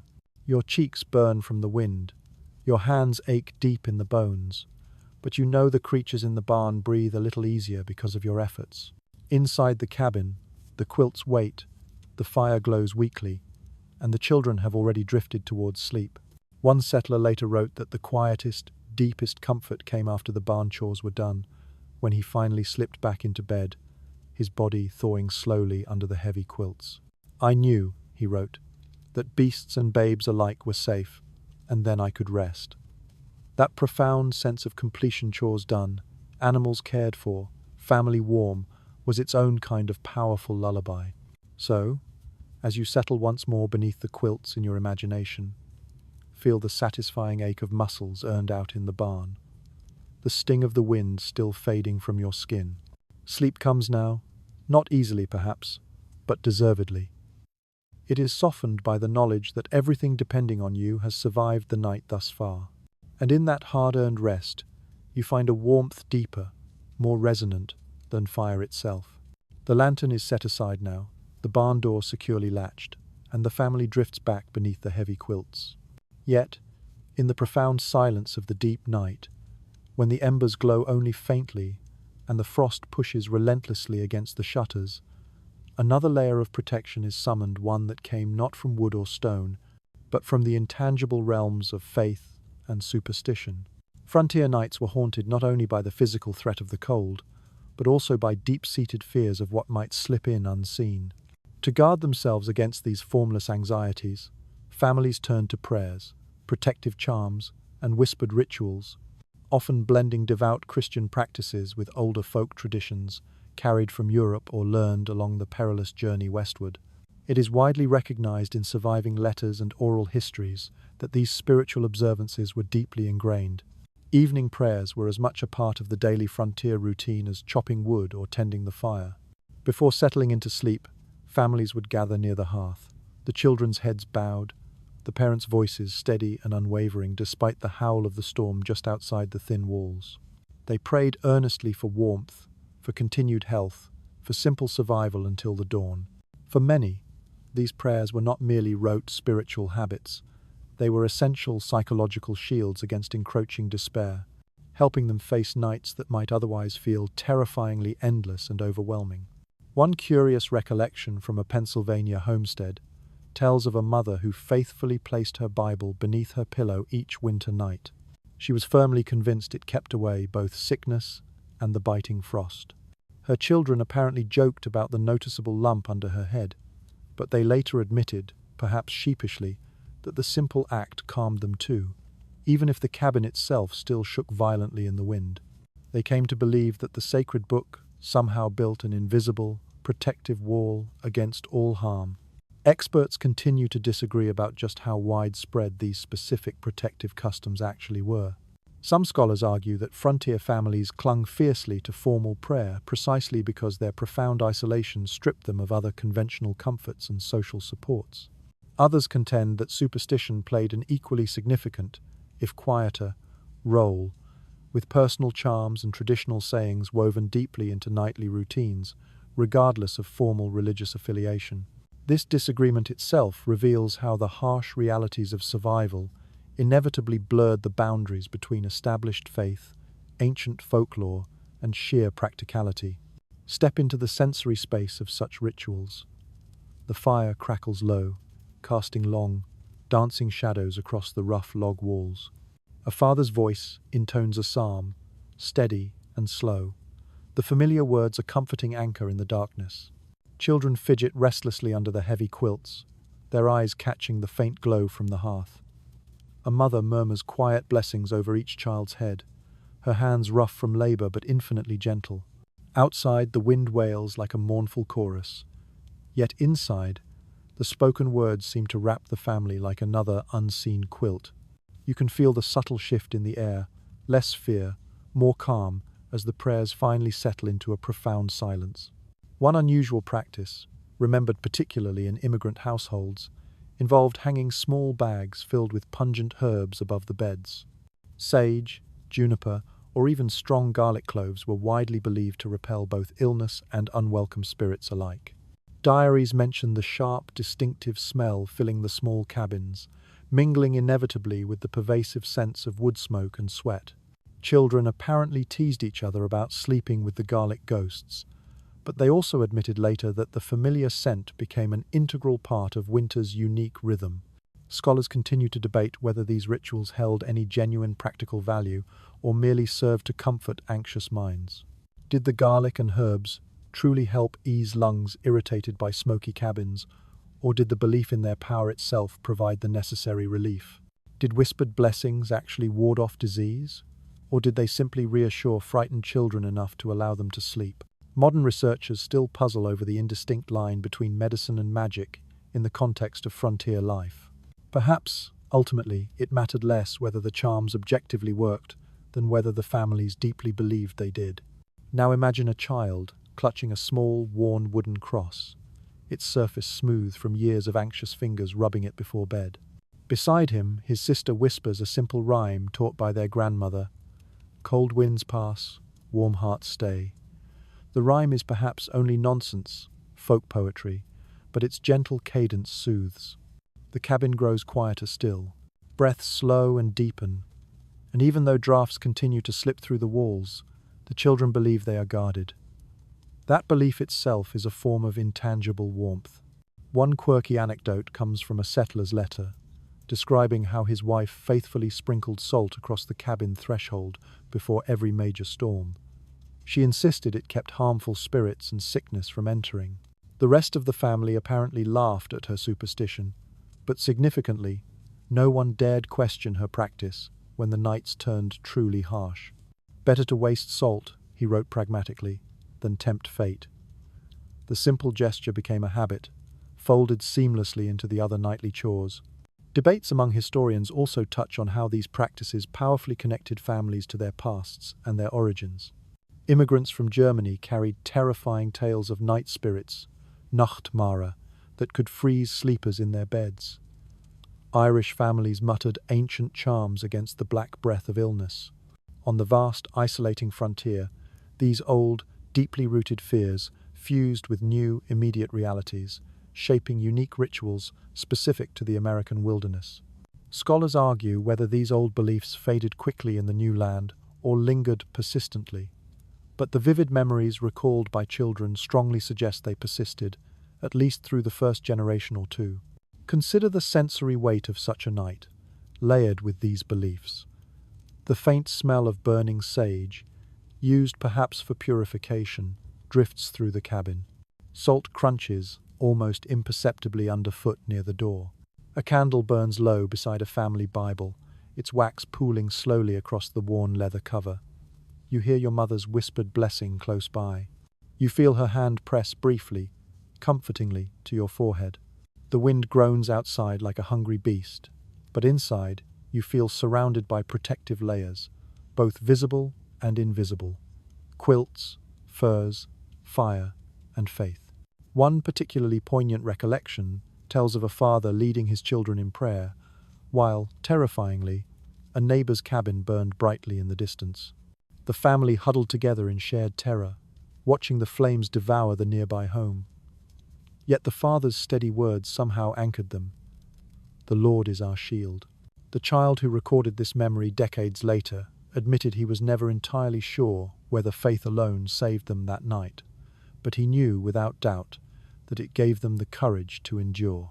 So, as you drift once more beneath the heavy quilts in your imagined cabin, breathe in the mingled scents of protective herbs, wood smoke, and human closeness. Feel the lingering, comforting press of a blessing on your brow.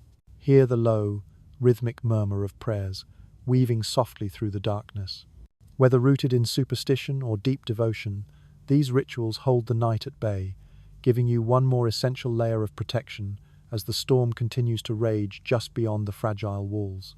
And in that fragile shield of faith and charm, finally, you find rest. The prayers fade into silence. The herbs sway faintly, almost imperceptibly, in the rafters. And for a time, all is still within the cabin. Yet even when the body found some measure of warmth and the spirit achieved some calm, the mind often refused to surrender easily. Frontier families wrestled with a subtler, yet equally profound, challenge during those long, dark nights. Sheer, bone-deep exhaustion, tangled inextricably with pervasive anxiety. Sleep was never guaranteed. Sometimes it arrived only in broken, unsatisfying fragments. Sometimes it stubbornly refused to come at all. Rest, much like firewood or warm quilts, was another scarce and precious resource, rationed unevenly by circumstance and by the state of one's nerves. It is well attested in journals and letters that families on the frontier rarely slept in one long, uninterrupted block as we often do today. They rose frequently to tend the vital fire, to soothe coughing children, or perhaps to check on restless animals in the nearby barn. Some households even spoke matter-of-factly of first sleep and second sleep, a common pattern where people would slumber for a few hours, wake for a quiet while in the middle of the night, then drift off again until dawn. This segmented rhythm clearly echoes practices seen across pre-industrial Europe, suggesting it was not simply a frontier necessity born of hardship, but perhaps also an older human tradition, rediscovered under these harsh conditions. One unusual memory comes from a woman in upstate New York, who recalled her father pacing the narrow cabin floor between his sleeps, whispering psalms softly to himself in the darkness. He claimed the quiet, solitary hours calmed his heart, though his children apparently teased him that he walked like a restless bear caged in winter. For her, looking back, the memory of those heavy, rhythmic footsteps became an integral part of the soundscape of winter, as familiar and defining as the sharp crack of splitting wood or the soft sigh of settling quilts. Scholars remain divided about whether this segmented sleep pattern was ultimately beneficial or harmful.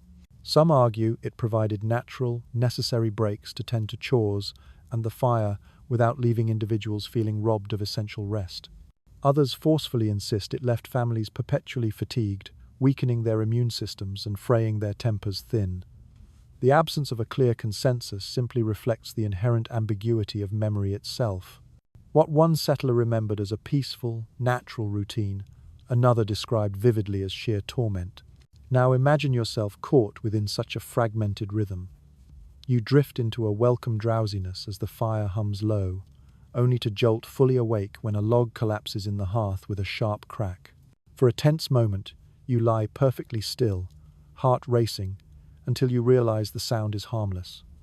You rise anyway, compelled by habit and the chill, stirring embers, checking on sleeping siblings, listening intently to the wind's moan against the shutters.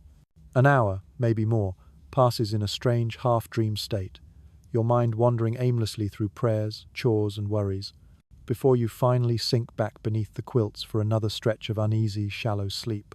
One curious detail that surfaces repeatedly in immigrant accounts is the habit of utilizing these midnight waking hours for quiet, focused crafts. Women might mend torn mittens or patch-worn quilts by the faint, flickering glow of the embers, their needles flashing briefly, rhythmically, in the deep dark. Men sometimes sat sharpening tools or carving small, useful objects from scraps of wood. Children, if they too were awake, might whisper quiet games or trace intricate frost patterns on the window panes with small fingers. These simple acts turned potential sleeplessness into productivity, softening the sharp edge of frustration with a quiet sense of purpose. Debates continue among modern researchers about whether frontier people experienced what we would now clinically diagnose as insomnia. Some letters speak bluntly of nights wasted in fruitless tossing and turning, of minds that simply could not still. Yet in a world where rest was always fragile and interruptions were the norm, perhaps sleeplessness was less a distinct condition than simply an accepted, albeit difficult, part of life. The relevant question may be less whether they slept poorly by our standards, and more how they managed to endure despite it. Picture the sensory texture of these restless hours. The cabin is hushed, yet your ears strain to interpret every tiny creak and groan of the structure. The quilt weighs heavily upon you, yet offers no true, deep comfort. Your mind relentlessly replays the day's chores, wonders anxiously about the dwindling firewood supply, frets over a child's persistent cough. You hear the faint, insistent scratching of mice within the walls, the low groan of the wind like a mournful warning. In the dim half-light from the embers, shadows on the rafters seem to shift and writhe, teasing your weary eyes. Sleep slips away like smoke, replaced by a gnawing fatigue that grows heavier and heavier, even as the night stretches endlessly longer. One quirky anecdote tells of a child who invented elaborate stories about sleep thieves, imaginary creatures, who crept through the cracks in the cabin walls specifically to steal rest from the inhabitants. His siblings apparently believed him so fiercely that when they woke feeling groggy and unrested, they blamed the mythical thieves rather than the simple, harsh reality of the cold. Odd as it sounds, the shared tale likely eased their collective frustration, turning their sleeplessness into a battle of imagination instead of one against despair. Scholars also debate whether such fragmented nights ultimately shaped family bonds for better or worse. Some argue that the shared wakefulness, with parents and children whispering together quietly in the dark, created a unique intimacy that modern, separated households rarely experience. Others suggest that frayed tempers inevitably flared, that profound exhaustion more often bred quarrels than closeness. Both outcomes likely coexisted, as variable and unpredictable as the winter weather itself. Some nights perhaps sweet with murmured conversation, others turning bitter with snapped words born of weariness. Imagine the dawn that inevitably follows such a restless night. Eyes are red-rimmed and heavy, movements are sluggish, voices thick with fatigue. Parents stumble through the morning chores on autopilot. Children complain of aches and lingering chills. Yet, life presses relentlessly forward. Wood must be chopped, animals must be fed, fires must be tended. Rest remains a luxury, deferred until the promise of spring. The memory, the very feeling of fatigue, becomes part of the season itself, just another hardship folded into the complex tapestry of survival. One poignant recollection comes from a woman who admitted, looking back, that she remembered no specific winter mornings of feeling truly rested, only a pervasive, enduring haze of weariness. Yet, she also remembered the unexpected laughter that sometimes bubbled up during those shared midnight hours, the comforting way her father's whispered stories made the shadows seem less frightening. Fatigue and comfort were somehow braided tightly together, inseparable strands of her frontier memory. So, as you lie once more beneath the quilt of this imagined cabin, feel the undeniable weight of exhaustion pressing against your eyelids, yet also sense the stubborn alertness that refuses to completely fade. The night may not grant you the modern luxury of full, unbroken rest, but it grants you moments, fleeting snatches of sleep, murmured prayers, whispered games, quiet acts of care that somehow carry you through until the morning light finally breaks. On the frontier, survival often meant accepting far less than perfect slumber and finding unexpected strength in the fragments that remained. The weight of fatigue presses insistently against your eyelids. Yet, even as sleep beckons, you know another disturbance likely lies ahead. On the frontier, even the smallest, most insignificant noises, those barely noticed in the bustle of daylight, became magnified tenfold at night, especially when families tried desperately to rest within their fragile bubble of warmth. Sleep was a constant battle, waged not only against the pervasive cold and rattling coughs, but also against the myriad sounds and unseen creatures that prowled in the darkness. The scratching of mice in the corners, the mournful howling of wolves beyond the walls, even the resonant groan of settling logs as the temperature dropped. All these became nightly companions, sometimes merely amusing, often genuinely terrifying. Contemporary journals speak frequently, almost obsessively, of vermin. Mice scuttled brazenly through the straw mattresses, seeking warmth and dropped crumbs. Rats nibbled relentlessly at stored food supplies. And in the deep winter, these creatures seemed bolder, perhaps driven by hunger, slipping unnervingly close to sleeping human bodies. Children recalled vividly the unsettling sensation of tiny feet darting across their quilts in the dark, a feeling both ticklish and profoundly unnerving. Cats, when allowed indoors, became guardians of sleep as much as they were sources of warmth, their silent forms chasing shadows in the rafters, while grateful families whispered thanks for their nocturnal prowling. One curious, slightly horrifying account from a homestead in Maine describes a mouse falling directly from a loft beam onto a sleeping child's face. The boy shrieked, instantly waking the entire household, and the weary father grumbled as he reset the traps by the faint firelight. "Our night's rest," the mother wrote dryly in her diary, "was as gnawed as our bread."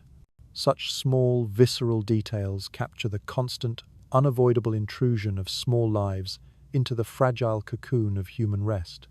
Experts remain divided about how much the wildlife outside the cabin truly threatened these families. Some historians argue that wolves, though often heard howling nearby, rarely posed a direct danger or approached the cabins closely. Others point to contemporary tales, perhaps exaggerated, perhaps not, of doors being rattled, livestock being attacked in nearby pens, and men keeping loaded muskets within immediate arm's reach throughout the night.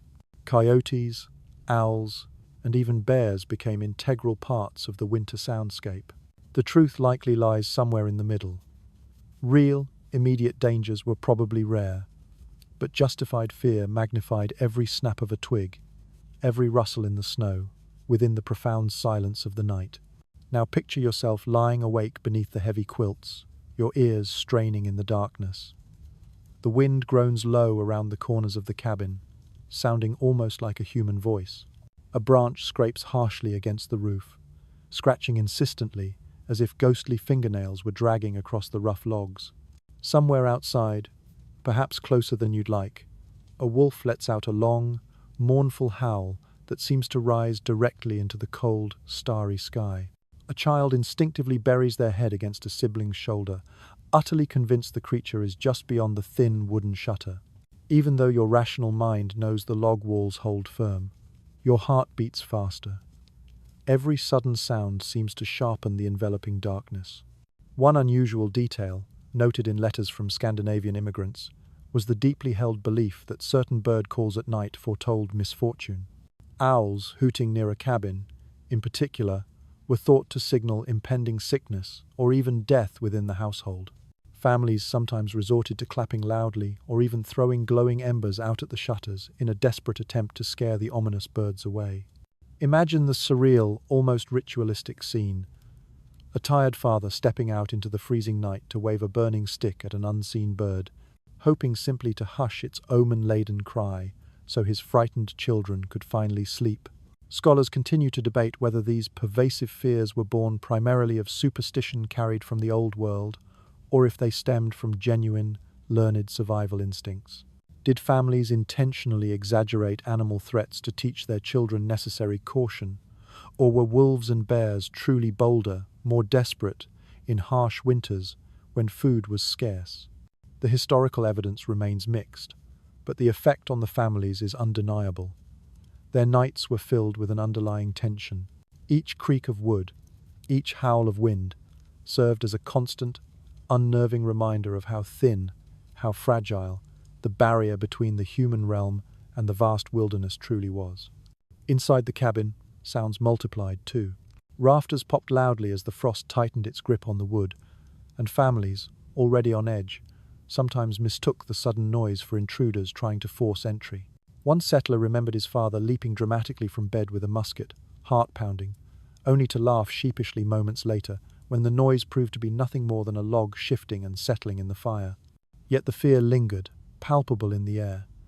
Children carried those tense memories for decades, retelling the stories with a mixture of both residual dread and wry humor. The sensory palette of such nights is incredibly rich and complex. Imagine the constant, low crackle of the fire, the soft, dry rustle of straw beneath your mattress, the faint, almost imperceptible gnawing sounds of mice somewhere in the pantry. Layered over all of it is the rhythmic tide of your family's breath, rising and falling in the shared darkness. Then comes the sudden, piercing howl from outside, the startling crash of snow sliding heavily from the roof, the frantic patter of tiny claws skittering across the rafters just overhead. Each unexpected sound jolts you from drowsiness, and sleep returns only slowly, tentatively, if at all. One quirky anecdote tells of a family who deliberately named the recurring noises in their cabin, a clever strategy to make them seem less frightening. The loud popping of the rafters became old bones. The scratching mice were dubbed little shoes. The howl of the wind outside was simply the singing dog. Children apparently laughed at these whimsical names, and when they woke to the familiar noises in the night, they would whisper the names instead of crying out in fear. By transforming raw fear into a form of imaginative play, the family effectively softened the sharp edge of the nightly disturbances. Debates among modern historians also question whether such noise-filled, interruption-laden nights ultimately shaped frontier resilience in a positive or negative way. Some suggest the constant vigilance trained families to live with heightened awareness, finely attuned to every subtle sound. Others argue it simply eroded vital rest, leaving bodies weaker and tempers shorter over the long winter months. Either way, sound both external and internal became a constant, unavoidable thread woven intricately through the tapestry of winter survival. Imagine the dawn finally breaking after such a night. Parents wake groggy, rubbing tired eyes, while children immediately begin recounting all the noises they heard, some real, some undoubtedly imagined in the dark. Bread is cut amidst lingering laughter about little shoes, or renewed sighs about the singing dog. The cabin brightens slowly, achingly, with the precious daylight. Shadows retreat, and the sounds that ruled the night fade, replaced by the familiar bustle of ordinary morning chores.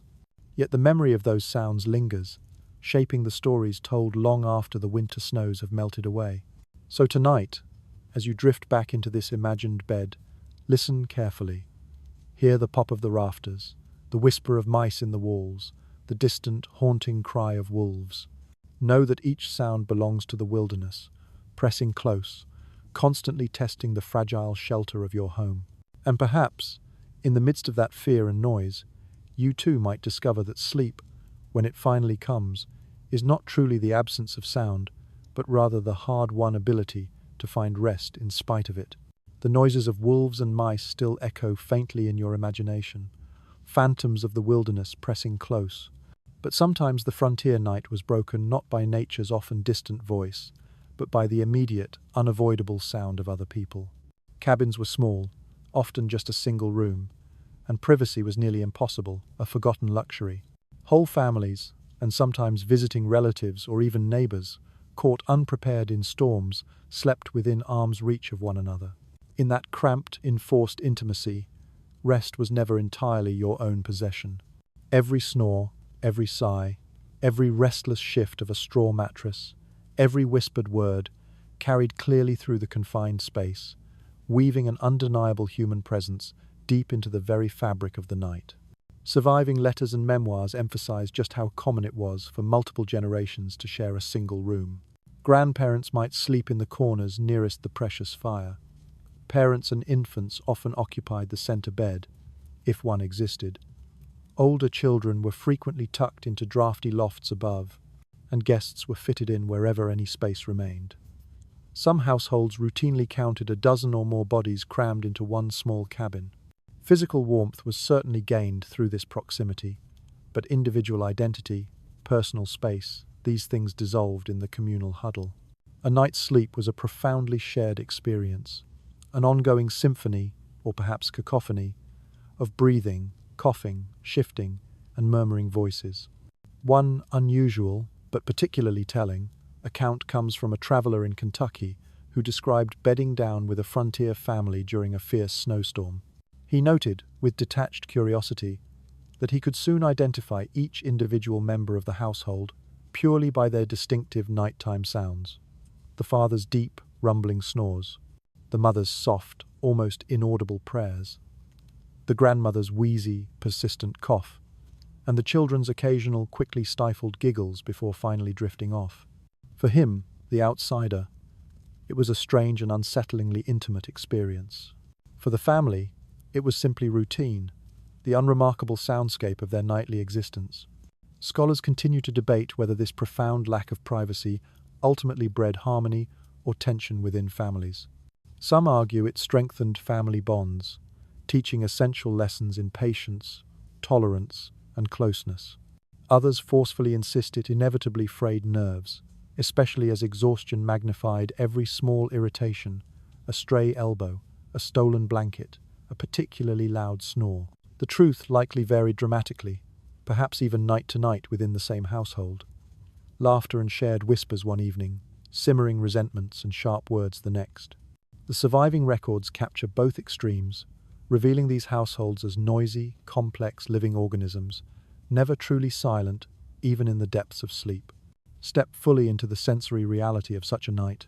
You lie tightly wedged between siblings, their sharp elbows poking insistently into your ribs, their cold feet pressing against yours. The straw beneath the mattress rustles loudly with every single collective shift. Perhaps above you in the loft a visiting cousin snores loudly, the sound rattling like a saw cutting through dry wood. Your grandmother mutters fitfully in her dreams, fragments of words drifting vaguely through the darkness. The air is thick, almost heavy, with shared warmth, and the mingled, inescapable sense of sweat, damp wool, and wood smoke. Privacy is a distant fantasy, but the collective warmth is real, tangible, and necessary. And so, you surrender to the crowded, breathing cocoon. One curious custom reported in some households was the designation of the snoring corner. Whoever snored the loudest, or most disruptively, was banished to a pallet placed farthest from the main bed, though still, inevitably, within the same room. Children sometimes joked about drawing straws to decide who would have to endure that corner's particular racket for the night. This practice, humorous as it sounds, reveals how families attempted, sometimes playfully, to impose some semblance of order on the inherent chaos of their sleeping arrangements. Historians also disagree about whether settlers viewed these cramped arrangements with social embarrassment. Some letters describe them matter-of-factly, simply stating the number of people sharing the space. Others seem to downplay the details, perhaps hinting at a discomfort with revealing such conditions. Perhaps prevailing standards of modesty discouraged open discussion of sleeping habits. Yet the very absence of expected silence in so many accounts hints that everyone knew, and largely accepted, the noisy reality. Frontier families slept, not as separate individuals, but as a collective, breathing body. Picture the dawn breaking after such a night. Perhaps a dozen sleepers stir almost simultaneously. Quilts are tossed back, voices overlapping immediately. Someone sneezes loudly, triggering a chorus of coughs. A child begins to cry for breakfast. The small room fills instantly with noise and movement, erasing any lingering memory of nighttime silence. Privacy remains an unattainable dream, but the powerful bonds forged by shared survival linger palpably in the morning air. One quirky anecdote comes from a pioneer child who confessed, years later, to deliberately kicking her brother awake in the night, just to hear him groan. "It's too cold to fight," he'd apparently mumble, turning back over. The small act of mischief softened the monotony and discomfort of the long winter nights, momentarily turning irritation into a form of play. These small acts of sibling rivalry, remembered fondly, wove threads of humor into the often grim tapestry of hardship. Researchers also puzzle over how strictly gender roles shaped these sleeping spaces. Did men and women attempt to separate themselves by necessity, or did the urgency of survival effectively erase those lines? Some argue that families adhered to norms of modesty even in the tightest quarters, perhaps using makeshift curtains or careful arrangements of bodies. Others claim that in the depths of winter, modesty inevitably gave way to the more pressing urgency of staying warm. Warmth mattered more than custom. The historical evidence remains mixed, but the question itself underscores how the demands of survival profoundly reshaped even deeply ingrained cultural norms. Now imagine yourself drifting off to sleep amid this constant human symphony. Snores rumble and whistle. Coughs punctuate the darkness. Whispers float briefly across the room. You shift again, physically uncomfortable yet, perhaps, oddly comforted, knowing that every single sound is undeniable proof of life surrounding you. The closeness feels suffocating at times, absolutely, but it also means that no one is truly alone in the vast, cold darkness. Each shared breath reinforces the fundamental truth that survival on the frontier was not a solitary endeavor. It was profoundly, inescapably shared. One poignant recollection from a settler's memoir captures this complex truth perfectly. She wrote, "Though we quarreled, though we groaned, I loved the sound of my family breathing beside me. Silence meant death, and so I was glad for the noise." Her simple, powerful words remind us that irritation and gratitude often coexisted, intricately tangled, in equal measure during those long nights. So as you sink once more beneath the imagined quilts in your imagined cabin, let the chorus of snores, coughs, and murmured dreams fill your ears. It is not peace in the modern sense of quiet solitude, but it is a deep, primal reassurance. You are part of a living whole, tangled together in warmth and noise, carried collectively through the long, demanding winter night. The snoring fades into the steady rhythm of breathing, the cabin thick with communal warmth, and the low hum of shared existence. But rest on the frontier was never merely about achieving comfort. It was also, inescapably, about vigilance. For these isolated families, danger wasn't only lurking in the insidious drafts or the threat of frostbite. It was present in the ever-present fear that fire might leap uncontrollably from the hearth, or that raiders, thieves, or simply desperate, starving travelers might arrive unbidden at the door in the dead of night. Sleep, therefore, always carried with it a fragile, underlying tension. How deeply could you truly rest when you knew the world outside, and sometimes even the carefully tended world within could shift dangerously without warning?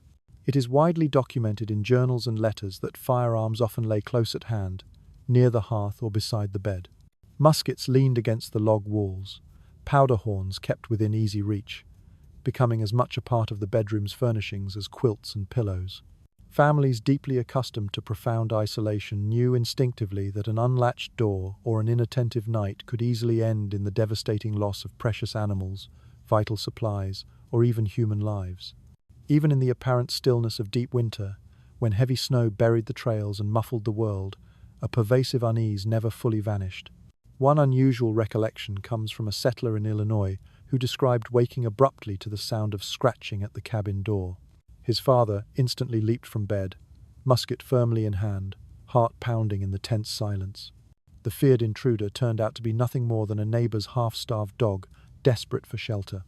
Yet the memory remained vivid for the settler decades later, that raw, primal feeling of being hunted, even within the supposed safety of sleep. "We dreamed with one ear open," he later wrote, "and with powder close at hand." Scholars continue to debate just how much actual violence truly intruded into this nightly life. Some argue that fears of raids and theft were often exaggerated, fueled more by circulating stories and anxious memory than by frequent reality. Others insist these threats were real enough, citing numerous contemporary letters detailing stolen livestock, burned barns, and confrontations. The truth likely varied significantly from region to region and year to year. Some cabins faced little more than restless animals scratching outside, while others stood precariously on contested land where every unexpected sound outside carried a genuine, potentially lethal menace. Now place yourself fully within such a tense night. You lie beneath the heavy quilts, the fire burned down to dim embers, when a sharp creak echoes unexpectedly from the wooden shutter. Your eyes fly open instantly, heart racing. The sound could be just a wind-blown branch swaying against the roof, or it could be a stranger attempting entry. You grip the quilt tighter, listening intently, every breath held within the cabin, suddenly seeming sharper, louder.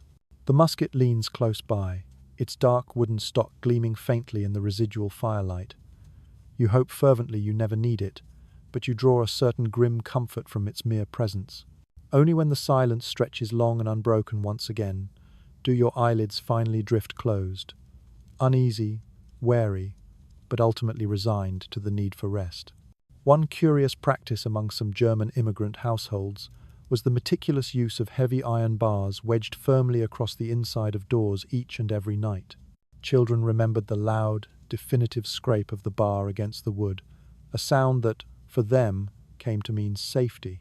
When the bar was set, one memoir notes simply, "I felt I could sleep." That small, repeated ritual, performed daily without fail, became an integral part of the unique lullaby of frontier nights. Debates among researchers also touch on how communities, if they existed nearby, shared the burden of this vigilance. Did families feel truly, utterly alone in their watchfulness? Or did they rely on neighbors, however distant, for some measure of reassurance or potential aid?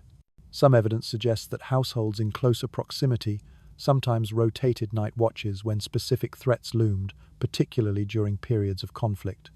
Others argue, however, that the profound isolation left each cabin to fend for itself a solitary, vulnerable fortress in a vast, cold, and often indifferent wilderness. Consider the sensory details of constant vigilance. The faint, sharp smell of gunpowder perhaps hangs subtly in the air, a persistent reminder of the firearm's constant readiness. A dog shifts restlessly by the door, growling low in its throat at some unseen disturbance, then settling again with a sigh. The wind howls, rattling the shutters insistently, like unseen hands shaking a lock.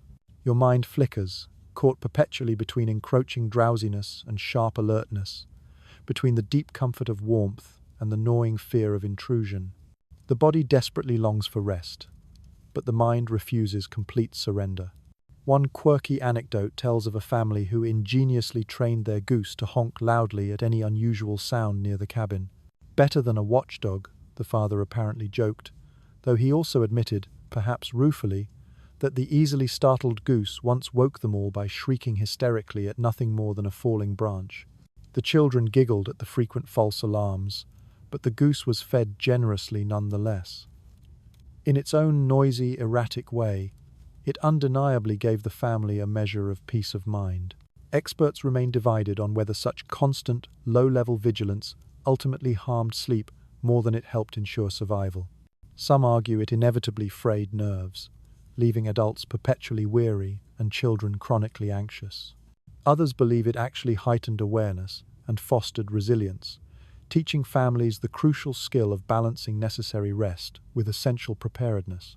Whatever the long-term psychological effect, it undeniably shaped the very nature of their nights. Every dream carried within it a shadow of awareness. Every silence felt fragile, temporary. Now imagine dawn finally breaking, after a long night spent in vigilance.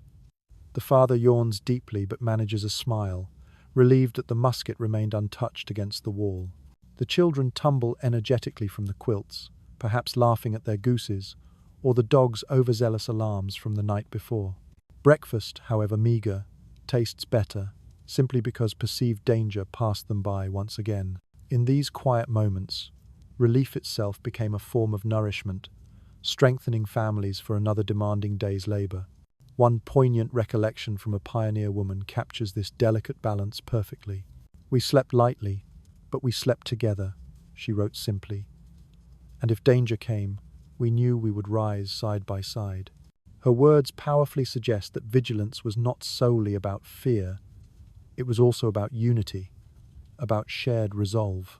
Every unsettling creak of the shutter reminded families not only of their profound fragility, but also of their determination to face whatever came, together. So as you lie once more beneath the imagined quilts of this imagined cabin, feel the complex weight of safety and danger pressed tightly together.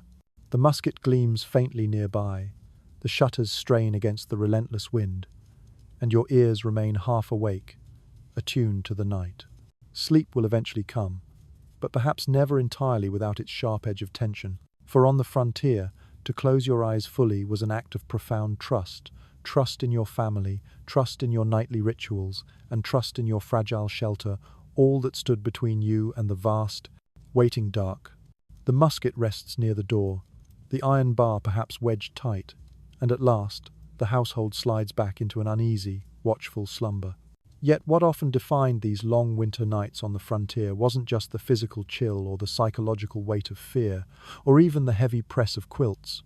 It was the strange, persistent, often vivid rhythm of dreams. When sleep finally claimed their exhausted bodies, it often came thick and heavy, producing powerful visions that families remembered, discussed, and interpreted with surprising intensity. In a world where waking life brimmed with undeniable hardship, dreams offered both a necessary escape and, sometimes, a perceived omen, coloring how people faced the challenges of the next day. Accounts in letters and diaries frequently remark on the unusual intensity and memorability of winter dreams. Perhaps it was the segmented sleep patterns disrupting normal cycles. Perhaps it was the unique combination of smoky air, heavy, starchy meals consumed late in the day, or simply the mind's desperate attempt to soothe itself in the prolonged darkness. Whatever the underlying cause, frontier people spoke of their dreams with unusual seriousness. They were often not regarded as mere idle fancies, but as potential messages, sometimes divine guidance, sometimes sinister warnings that could genuinely shape behavior long after dawn had broken. One curious anecdote comes from a homesteader in Ohio who wrote that his wife dreamed vividly of a field of vibrant green wheat in the dead of January. She woke utterly convinced it meant spring would come early that year, and based on her conviction, the family planned their planting accordingly. Though spring, in reality, proved stubbornly late, the memory of the dream lingered as a kind of hopeful talisman, a story retold to neighbors with equal parts earnest hope and gentle amusement. Scholars remain divided about whether frontier people interpreted their dreams primarily through a religious lens or through older folk traditions. Some argue that biblical imagery dominated their interpretations, with visions often seen as direct warnings or specific comforts from God. Others point to the clear persistence of old-world superstitions. Dreams of dark water foretelling sickness, dreams of specific animals predicting the weather. The truth likely wove both threads seamlessly together, producing a rich tapestry of belief where the sacred and the superstitious coexisted comfortably, often without perceived conflict. Step into the sensory fabric of such a dream-heavy night. You finally drift into slumber after hours spent battling the cold or lying in watchful vigilance. The quilt is heavy, the fire is dim, your body aches with fatigue. Suddenly, you find yourself walking through a sun-drenched meadow in full bloom, the warmth glorious against your face. You hear the buzz of bees, smell the sweetness of fresh hay, feel soft grass beneath your bare feet. For a few blissful, fleeting minutes, you escape the harsh reality of snow pressing against your cabin walls. Then you stir awake, nose numb, breath misting visibly in the frigid air, and the shocking contrast makes the memory of the dream feel even sharper, more precious, almost painful in its beauty. One unusual custom remembered in immigrant households was the practice of sharing dreams aloud at the breakfast table. Families would recite their nocturnal visions between bites of porridge or cornbread, collectively interpreting potential omens and laughing together at the truly odd or nonsensical details. Children often competed to tell the strangest tales: flying pigs, rivers flowing with honey, while parents looked for meaningful patterns in recurring images of storms, fires, or lost livestock. These morning rituals gave structure and significance to the rest that was otherwise often fragmented and shallow. Researchers continue to debate whether dreams served a significant therapeutic role in these isolated households. Some argue they provided essential psychological relief, allowing people to process deep-seated fears and longings in symbolic form. Others suggest they might have actually deepened anxiety, especially when interpreted as dire warnings of future hardship. What cannot be denied is that dreams filled their conversations, turning the invisible, internal experiences of the night into tangible, shared stories. Imagine the sensory strangeness of waking abruptly from one of these intense visions. The lingering warmth of the dream clings to your body, but the cabin air is bitingly cold, your breath sharp in your throat. You blink at the familiar shadows, half convinced the dream still surrounds you like a mist. A sibling stirs beside you and mutters sleepily, pulling you firmly back into the cold reality. Yet all day long, as you chop wood or fetch icy water, the dream hovers at the edge of your thoughts like a phantom, feeling almost as real in memory as the hard frost beneath your boots. One quirky recollection from a Minnesota child tells of her father dreaming repeatedly of wolves, night after night, for a full week. Convinced it was an omen of attack, he spent days building higher, stronger pens for their livestock. No wolves ever came near their farm that winter, but the persistent dream reshaped his labor nonetheless. In this subtle way, the unconscious mind sometimes dictated the practical rhythms of daylight chores. Scholars still argue whether such vivid dreaming might have been heightened by diet and the harsh environment. Did the heavy stews, often lacking fresh vegetables, somehow alter sleep chemistry? Did the smoke-filled cabins and highly irregular sleep cycles intensify REM stages? The science remains speculative, but the personal testimonies are remarkably consistent across accounts. Frontier dreams were exceptionally memorable, sometimes deeply frightening, and often, strangely, hauntingly beautiful. Consider the layered social texture of a family recounting their dreams together in the morning. Children chatter excitedly, mimicking the animals or figures from their dreamscapes. Parents exchange knowing glances, perhaps half believing, half dismissing the interpretations, yet still carefully noting what was said. Grandparents might mutter about old folk sayings. A fish in dreams means illness is coming. A stranger at the door means news is on the way. The conversation naturally blends belief, skepticism, and shared humor, making the private world of dreams into a communal property rather than an isolated secret. One poignant story survives from a widow who dreamed vividly of her late husband on a particularly bitter winter night. She described him standing silently by the hearth, simply smiling at her. The dream gave her such profound comfort that she awoke, convinced he had actually visited her, somehow, to offer reassurance. "I slept warmer after," she wrote simply. In this, we glimpse how dreams could powerfully soften grief, transforming painful loss, even if only temporarily, into a comforting presence. So, as you return once more to your imagined bed, feel the heaviness of the quilts pressing you down into sleep. Hear the faint sigh of the dying embers, the steady rhythm of family breathing all around you. Then drift away into visions perhaps of impossible fields of summer, maybe hearing the voices of loved ones far away, or seeing animals prowling just beyond your reach. On the frontier, such dreams weren't just fleeting illusions. They were an integral part of survival itself. A vital second world where the cold could not fully intrude, where grief could be softened, and where, even for just a few precious hours, hope could bloom like spring in the very heart of winter. The warmth of dreams lingers faintly, a fragile counterpoint to the returning chill. But dawn has not yet come. The cabin is utterly still, the fire burning dangerously low, and the cold presses in again with renewed force. In these bleak, pre-dawn hours between night and morning, food, both the haunting memory of it and the stark reality of what little remained in the pantry, became yet another crucial element of survival. Sleep undeniably came easier when the stomach was full, but winter scarcity often meant that families drifted into an uneasy slumber, on little more than thin broth or meager scraps. Hunger was another silent, unwelcome companion beneath the quilts, and its constant presence shaped how frontier households endured their long nights. Farm journals and family letters frequently, sometimes heartbreakingly, mentioned the constant strain of rationing food through the winter. Cornmeal, dried beans, and heavily salted pork were the absolute staples. Yet, by the depths of January, these precious supplies often ran perilously thin. A family might eat just enough to keep moving, to perform the necessary chores during the daylight hours, then settle into bed with a persistent hunger gnawing relentlessly at their bellies. Some parents confessed in their writings to sending children to sleep early, simply hoping that slumber would muffle their inevitable complaints of emptiness. Others described the wearying effort of stretching small meals into illusions of plenty, adding more water to the stew pot, breaking the precious bread into ever thinner slices. The hearth gave warmth, yes, but food provided strength, and when both were scarce, the nights felt truly endless, almost insurmountable. One unusual but deeply telling anecdote comes from a Missouri settler who recalled her mother slipping a single hot potato, fresh from the hearth ashes, into each child's hand just before bed. The potato warmed their cold fingers for a while, and then doubled as a potential midnight snack if hunger pangs stirred them awake later in the night. "We slept with supper in our palms," she wrote poignantly years later, "and dreamed of feasts while we nibbled."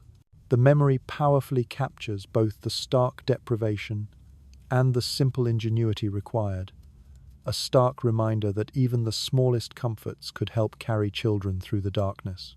Scholars remain divided about how severe frontier hunger truly was during the winter months. Some argue that households demonstrating foresight and blessed with strong harvests likely managed adequately, if not comfortably. Others contend forcefully that significant shortages were widespread, with chronic malnutrition being common, though rarely admitted in prideful letters sent back east. This lack of clear agreement simply reflects the inherent, often brutal, unevenness of frontier life itself. One family might thrive through careful planning and good fortune, while another starved just down the path, often on neighboring farms facing identical conditions. Now imagine the raw sensory reality of such a night, dominated by hunger. You lie bundled under the quilts, but your stomach growls insistently, the sound echoing unnaturally loud in the profound silence. The lingering smell of wood smoke teases you with phantom memories of roasted meat, though you know none is left. Your mouth feels dry, your limbs heavy and sluggish. You press your warm potato closer, the heat already fading, the skin wrinkled and soft. You carefully nibble a tiny corner, the taste bland, almost flavorless, but somehow comforting nonetheless, then tuck it back securely beneath the quilt. The hunger doesn't vanish entirely, but perhaps it quiets just enough for sleep to finally creep in, offering temporary escape. One curious practice among some Appalachian families was to drink cups of plain hot water just before bed, perhaps flavored with a few dried herbs, if any were available. The simple warmth filled their stomachs, temporarily tricking them into a feeling of satisfaction, while the steam helped soothe throats raw from smoke and cold air. Children sometimes jokingly called this concoction empty stew, laughing at the absurdity of pretending plain water was a nourishing soup. Yet even this pretense, this small act of self-deception, likely gave them some measure of comfort, proof that imagination could sometimes help where real food failed. Researchers continue to debate whether such severe dietary strategies weakened bodies too much to endure the relentless labor of winter. Some argue that these meager diets left settlers dangerously prone to illness and chronic exhaustion. Others suggest, perhaps optimistically, that frontier metabolisms simply adapted over time, bodies learning to slow down, to conserve energy, matching the scarcity of fuel. Either way, the experience undeniably shaped memory. Generations grew up recalling winters defined not just by the pervasive cold, but by the persistent, echoing emptiness of hollow bellies. Picture the dawn that inevitably followed a night spent battling hunger. Parents rise stiffly, their eyes sunken, perhaps their hands trembling slightly as they prepare a thin, watery porridge. Children sip slowly, deliberately savoring each meager bite as if it were a feast. The day's demanding chores loom: large wood to chop, water to haul, animals to feed, but the body has precious little fuel to burn. Sleep may have brought a temporary escape from the gnawing emptiness, but hunger greets them again, stark and unavoidable, with the first rays of morning light. One quirky anecdote tells of a young boy who dreamed vividly of pies each night, describing their imagined flavors apple, berry, pumpkin so vividly upon waking that his hungry siblings swore they could almost taste them. His dreams became a form of nightly entertainment, his fertile imagination temporarily filling the gaping void left by the empty pantry shelves. In this poignant way, hunger itself inspired a kind of shared, imaginative theatre, where fantasy briefly replaced fullness, if only for a little while. Historians also debate whether this shared scarcity ultimately built community resilience or fostered division. Some argue that experiencing hunger together bonded families more tightly, teaching valuable lessons of patience, sharing, and sacrifice. Others insist it more often bred resentment, particularly as siblings quarreled bitterly over perceived unequal portions or hidden scraps. Surviving letters hint at both realities. Parents praising their children for unexpected generosity one night, then scolding them harshly for selfishness the next. Hunger tested not only physical bodies but also the delicate fabric of relationships, subtly shaping the emotional atmosphere of each long winter night. Consider the powerful sensory layer of memory associated with winter food, or lack thereof. The smell of dried beans simmering faintly, endlessly, over the low fire. The lingering taste of salt clinging stubbornly to a precious scrap of pork fat. The stark, visual reality of shelves emptying slowly, inexorably, as the weeks dragged on. In the darkness of night, these sensations often became sharper, more intense. Dreams of lavish feasts contrasted cruelly with the waking reality. To fall asleep hungry was often to drift into a world defined by longing, where imagination served as both a torment and a necessary solace. One poignant recollection from a widow's diary captures this duality perfectly. "My children dreamed of bread," she wrote simply, "and I prayed their dreams would fill them." Her stark words reveal the heartbreaking mingling of profound hope and utter helplessness, illustrating the way food, or its stark absence, defined not only the physical state of the stomach, but the very spirit of those long winter nights. So, as you slip once more beneath the imagined quilts of this imagined cabin, press the thought of food close. Perhaps it's the fading warmth of a potato held tightly in your palm. Perhaps it's only the memory of steam rising from a cup of hot water settling in your belly. Hunger stirs persistently, but sleep eventually weaves its gentle balm, perhaps offering compensatory visions of feasts and impossible abundance. On the frontier, dreams of plenty were often the only real abundance a family could count on through the winter, and sometimes, even that ephemeral hope was just enough to carry them through until spring finally whispered of relief. The memory of hunger lingers in your belly as you drift beneath the quilts. But another, broader rhythm shapes the night just as surely, the slow, inexorable tolling of the seasons themselves. Winter on the frontier was not one endless, undifferentiated blur of cold. It shifted subtly, week by week, with tangible changes in the quality of snow, in the angle and duration of the faint light, in the very way families prepared themselves for sleep. Frontier households lived deeply attuned to these rhythms, for each distinct stage of winter demanded new adjustments in how to rest, how to preserve precious warmth, and ultimately, how to survive. It is well established from farm records and personal letters that December nights, though often harsh, frequently carried an undercurrent of energy, the lingering momentum of preparation. Families faced the first real storms with pantries still relatively full, woodpiles stacked reassuringly high, and spirits often bolstered by the recent completion of autumn harvests. Beds might still brim with relatively fresh straw, quilts still feel thick and substantial after recent autumn repairs. Sleep, though undeniably cold, was often softened by a certain confidence, a feeling of readiness. By January, however, the harsh reality began to set in. Provisions had started to dwindle noticeably. The initial novelty of snow gave way to a weary, grinding routine. Quilts felt thinner, sagged under their own weight. The straw in the mattresses became flattened, dusty.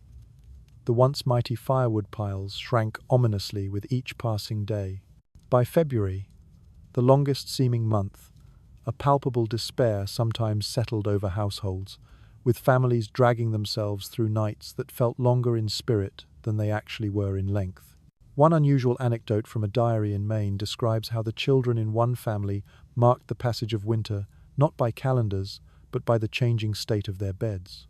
In December, they slept atop straw that smelled sweet and golden, still springy beneath them.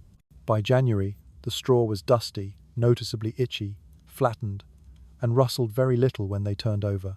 By February, it was so broken down, so pulverized, that they joked grimly they were sleeping on mere flour instead of resilient stalks.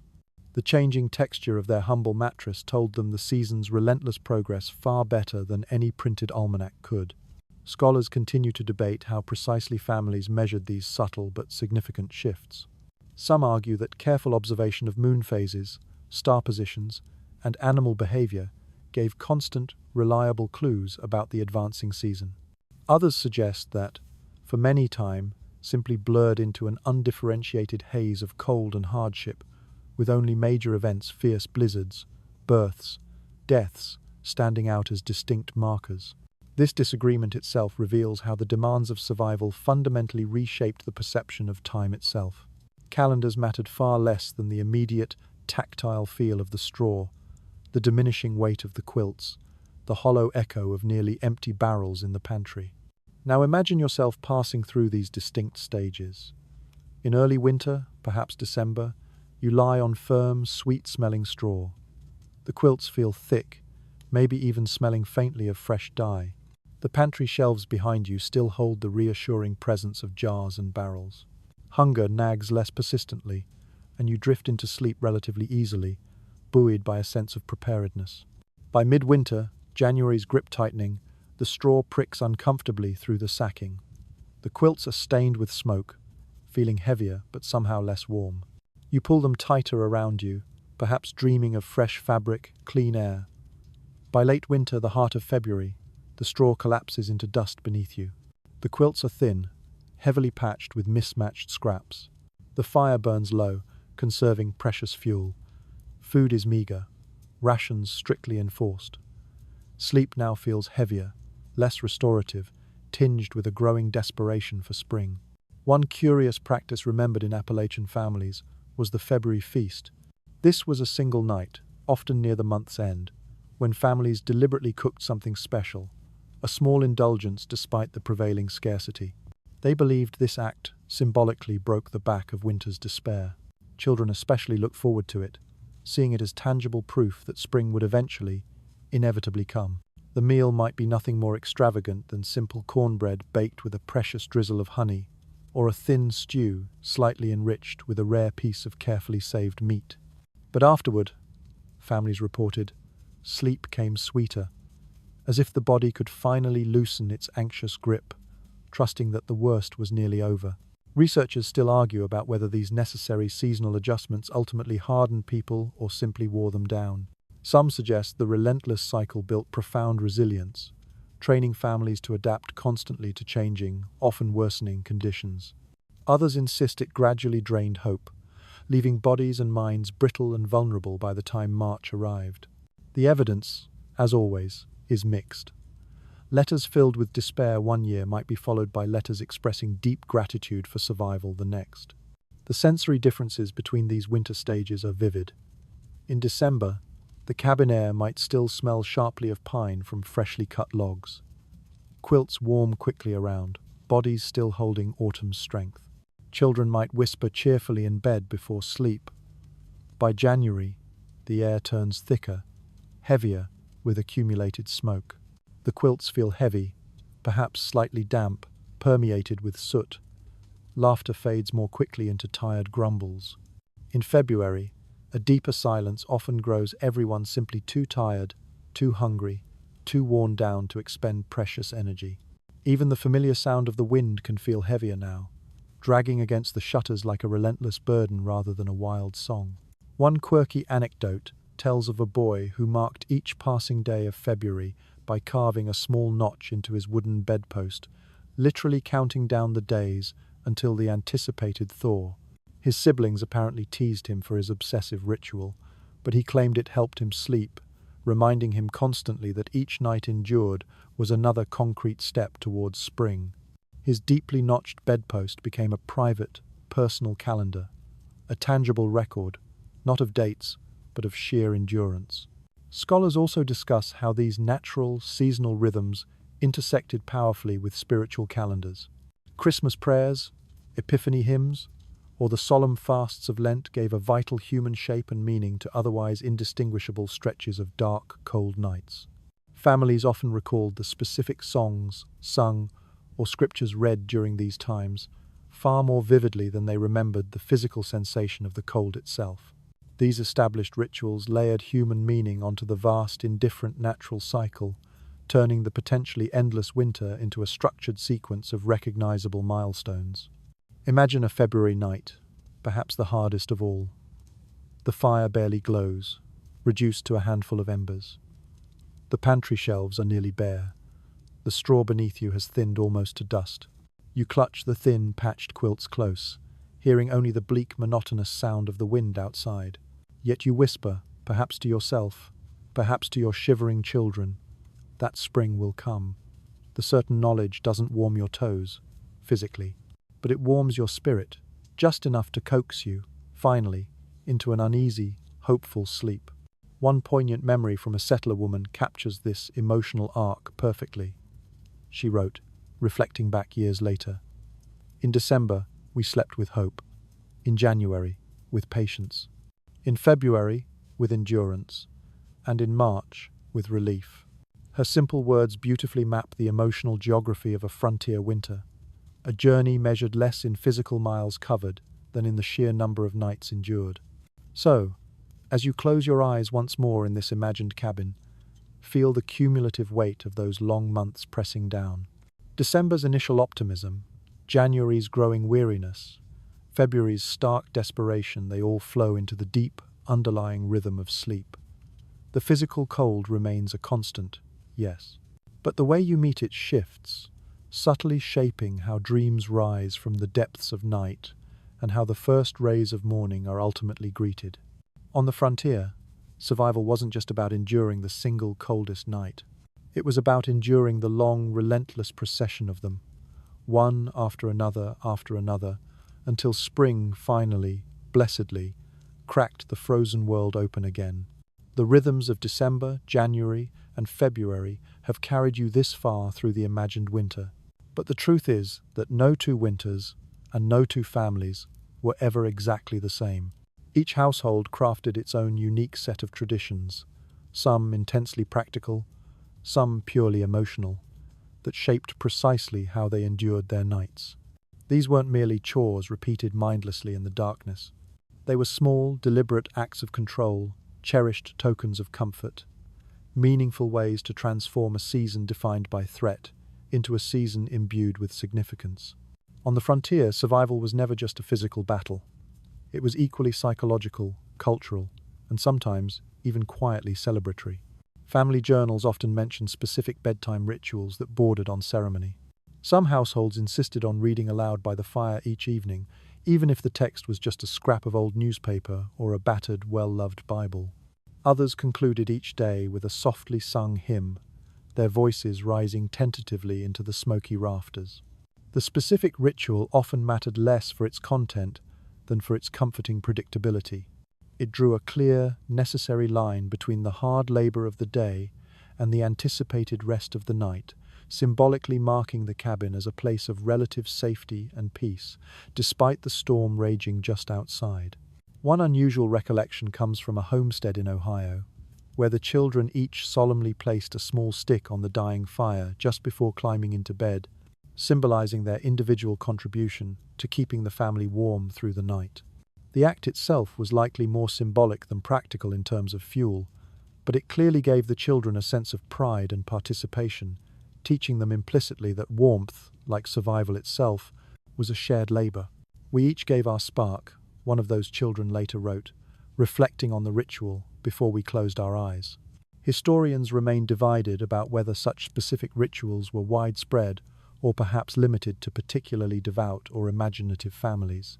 Some argue that the constant, grinding reality of survival simply left little energy or inclination for ceremony. Others forcefully insist that these very rituals were the bedrock that made survival possible, offering crucial structure, hope, and morale in the face of overwhelming hardship. Perhaps the truth, as is often the case, lies simply in variation. Some families likely stumbled into bed utterly exhausted each night, while others consistently found strength and solace in ritual, however small or improvised. Now step into the sensory world of such traditions playing out. The fire pops gently as each child carefully places their small stick into the flames.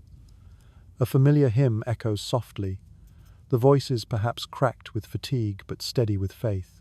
A father's voice reads slowly from a tattered book, the words drifting over the huddled quilts like a second intangible blanket. You feel the air warm briefly as the fire flares with the new fuel. You smell the sharp resin of pine from the sticks, hear the low murmur of voices blending with the muffled roar of the storm outside. It is no grand ceremony performed in a cathedral, but in its simple, nightly repetition, it becomes sacred. One curious custom among German immigrants was the telling of traditional winter tales, Wintermärchen, just before bed. These stories often combined ancient folklore with more recent family history. Parents might recount old legends of spirits inhabiting the Black Forest, then seamlessly fold in stirring tales of grandparents braving perilous ocean voyages to reach the New World. Children fell asleep believing themselves part of a long, unbroken chain of survival, their own present hardships linked directly to ancient, perhaps even greater, ones. The cold inevitably felt less isolating, less personal, when framed as a shared, inherited challenge. Scholars also debate whether these traditions actively softened the harsh memory of those winters later in life. Some argue that the rituals provided families with nostalgic lenses, causing them to remember the nights, in retrospect, more fondly than they actually lived them. Others counter that the rituals were often fragile shields, easily shattered by the brutal realities of hunger, sickness, or profound loss. Surviving letters reveal both moods starkly, sometimes expressing warmth and gratitude in memory, other times conveying only bitterness and lingering trauma. These debates simply echo the complex reality of survival itself. Rituals could undoubtedly comfort, but they could never fully erase the underlying hardship. Picture the dawn that follows a night rich in such ritual. Children might wake with fragments of songs still humming in their ears. Parents perhaps rise with prayers still echoing silently in their thoughts. Even if hunger gnaws or frost still presses hard at the door, the memory of the previous night's ceremony lingers, giving a subtle shape and purpose to the demanding day ahead. These rituals transformed the long nights from periods of mere brute endurance into moments imbued with human meaning. One quirky anecdote tells of a family who carved small notches into their wooden bedposts each night, creating a physical countdown to the anticipated arrival of spring. The children apparently argued over whose turn it was to make the mark, laughing as they scored the wood. By March, the posts bore dozens upon dozens of small cuts, a visible, tangible record of their collective endurance. To outsiders, it might have seemed like simple childish vandalism. To the family living through it, it was a calendar carved painstakingly in equal parts desperation and unwavering hope. Researchers also note that these nightly rituals weren't always solemn or serious. Some families staged impromptu games of endurance just before bed. Who could stand barefoot on the freezing cabin floor the longest? Who could blow out the candle flame in a single breath? Laughter often punctuated these simple contests, effectively distracting children from cold noses and rumbling empty bellies. In this way, ritual often blurred seamlessly into play, proving that resilience frequently hid itself in humor and shared lightheartedness. Consider the profound sensory weight of these accumulated traditions. The flicker of firelight glints off children's bright eyes as they giggle at their newly carved notches. The sound of a hymn drifts upward, faint but resolute against the wind's roar.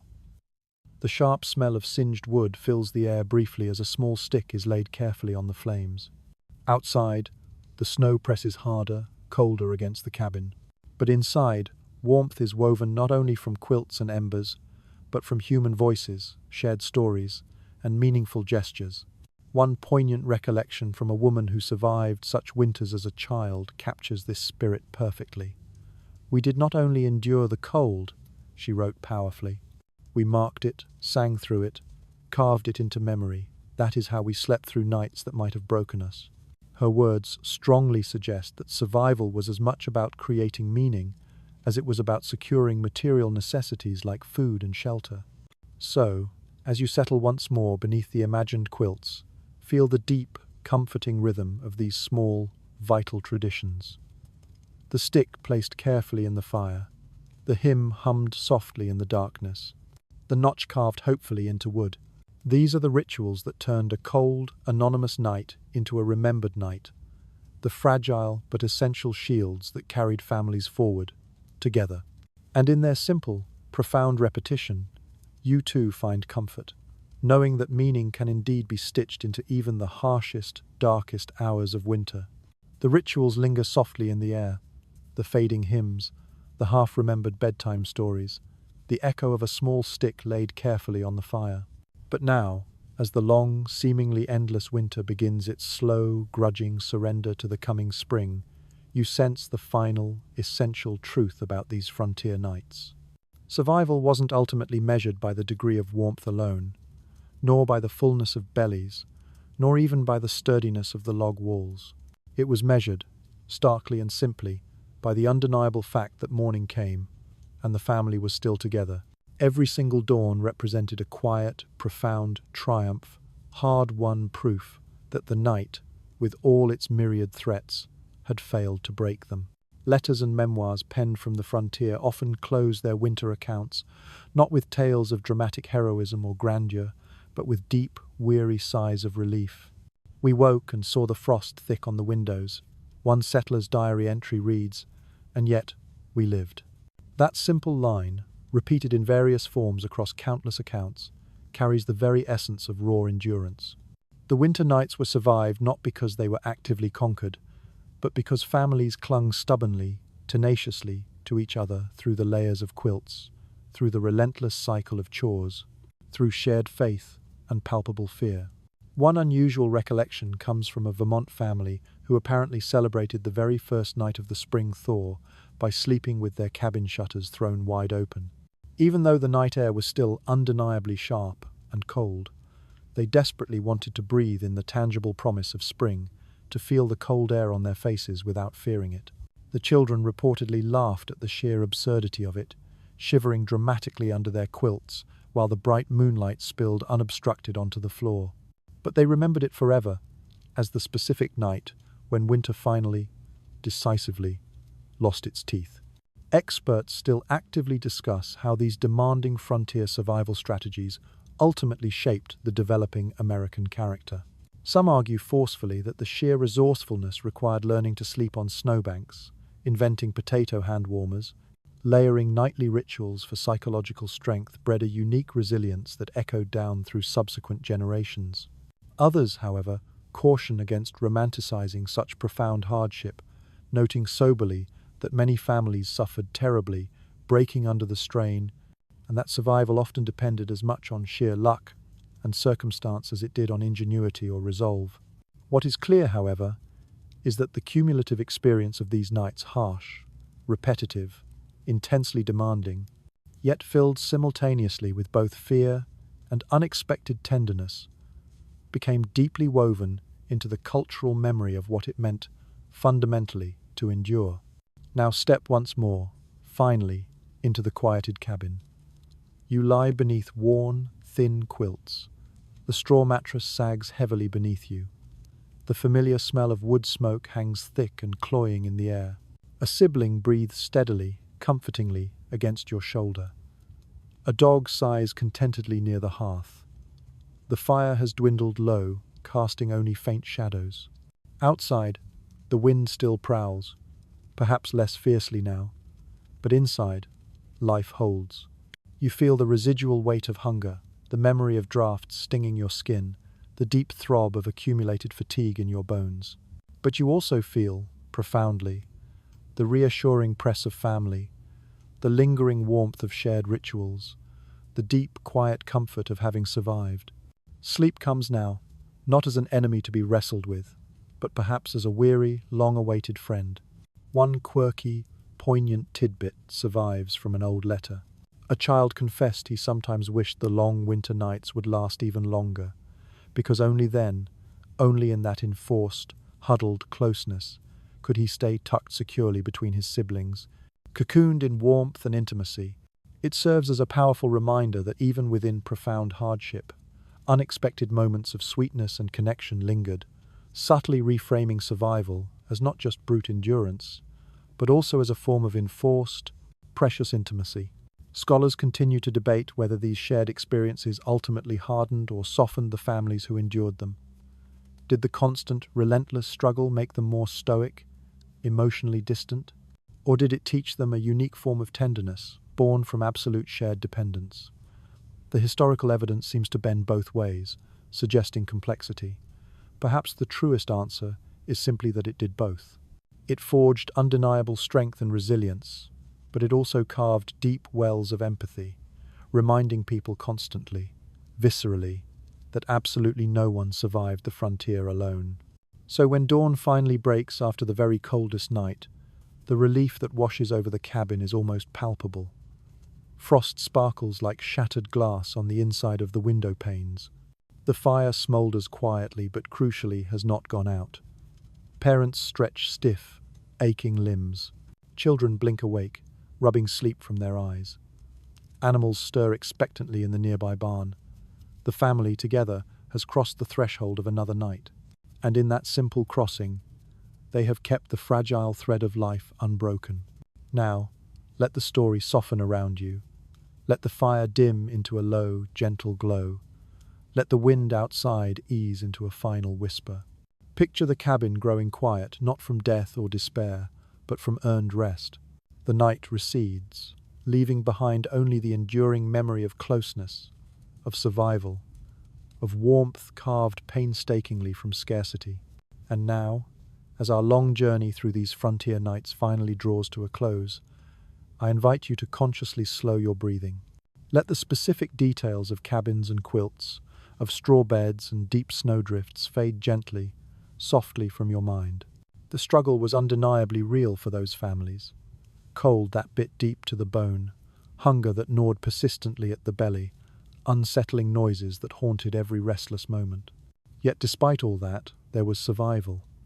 And within that survival, a kind of quiet, profound triumph.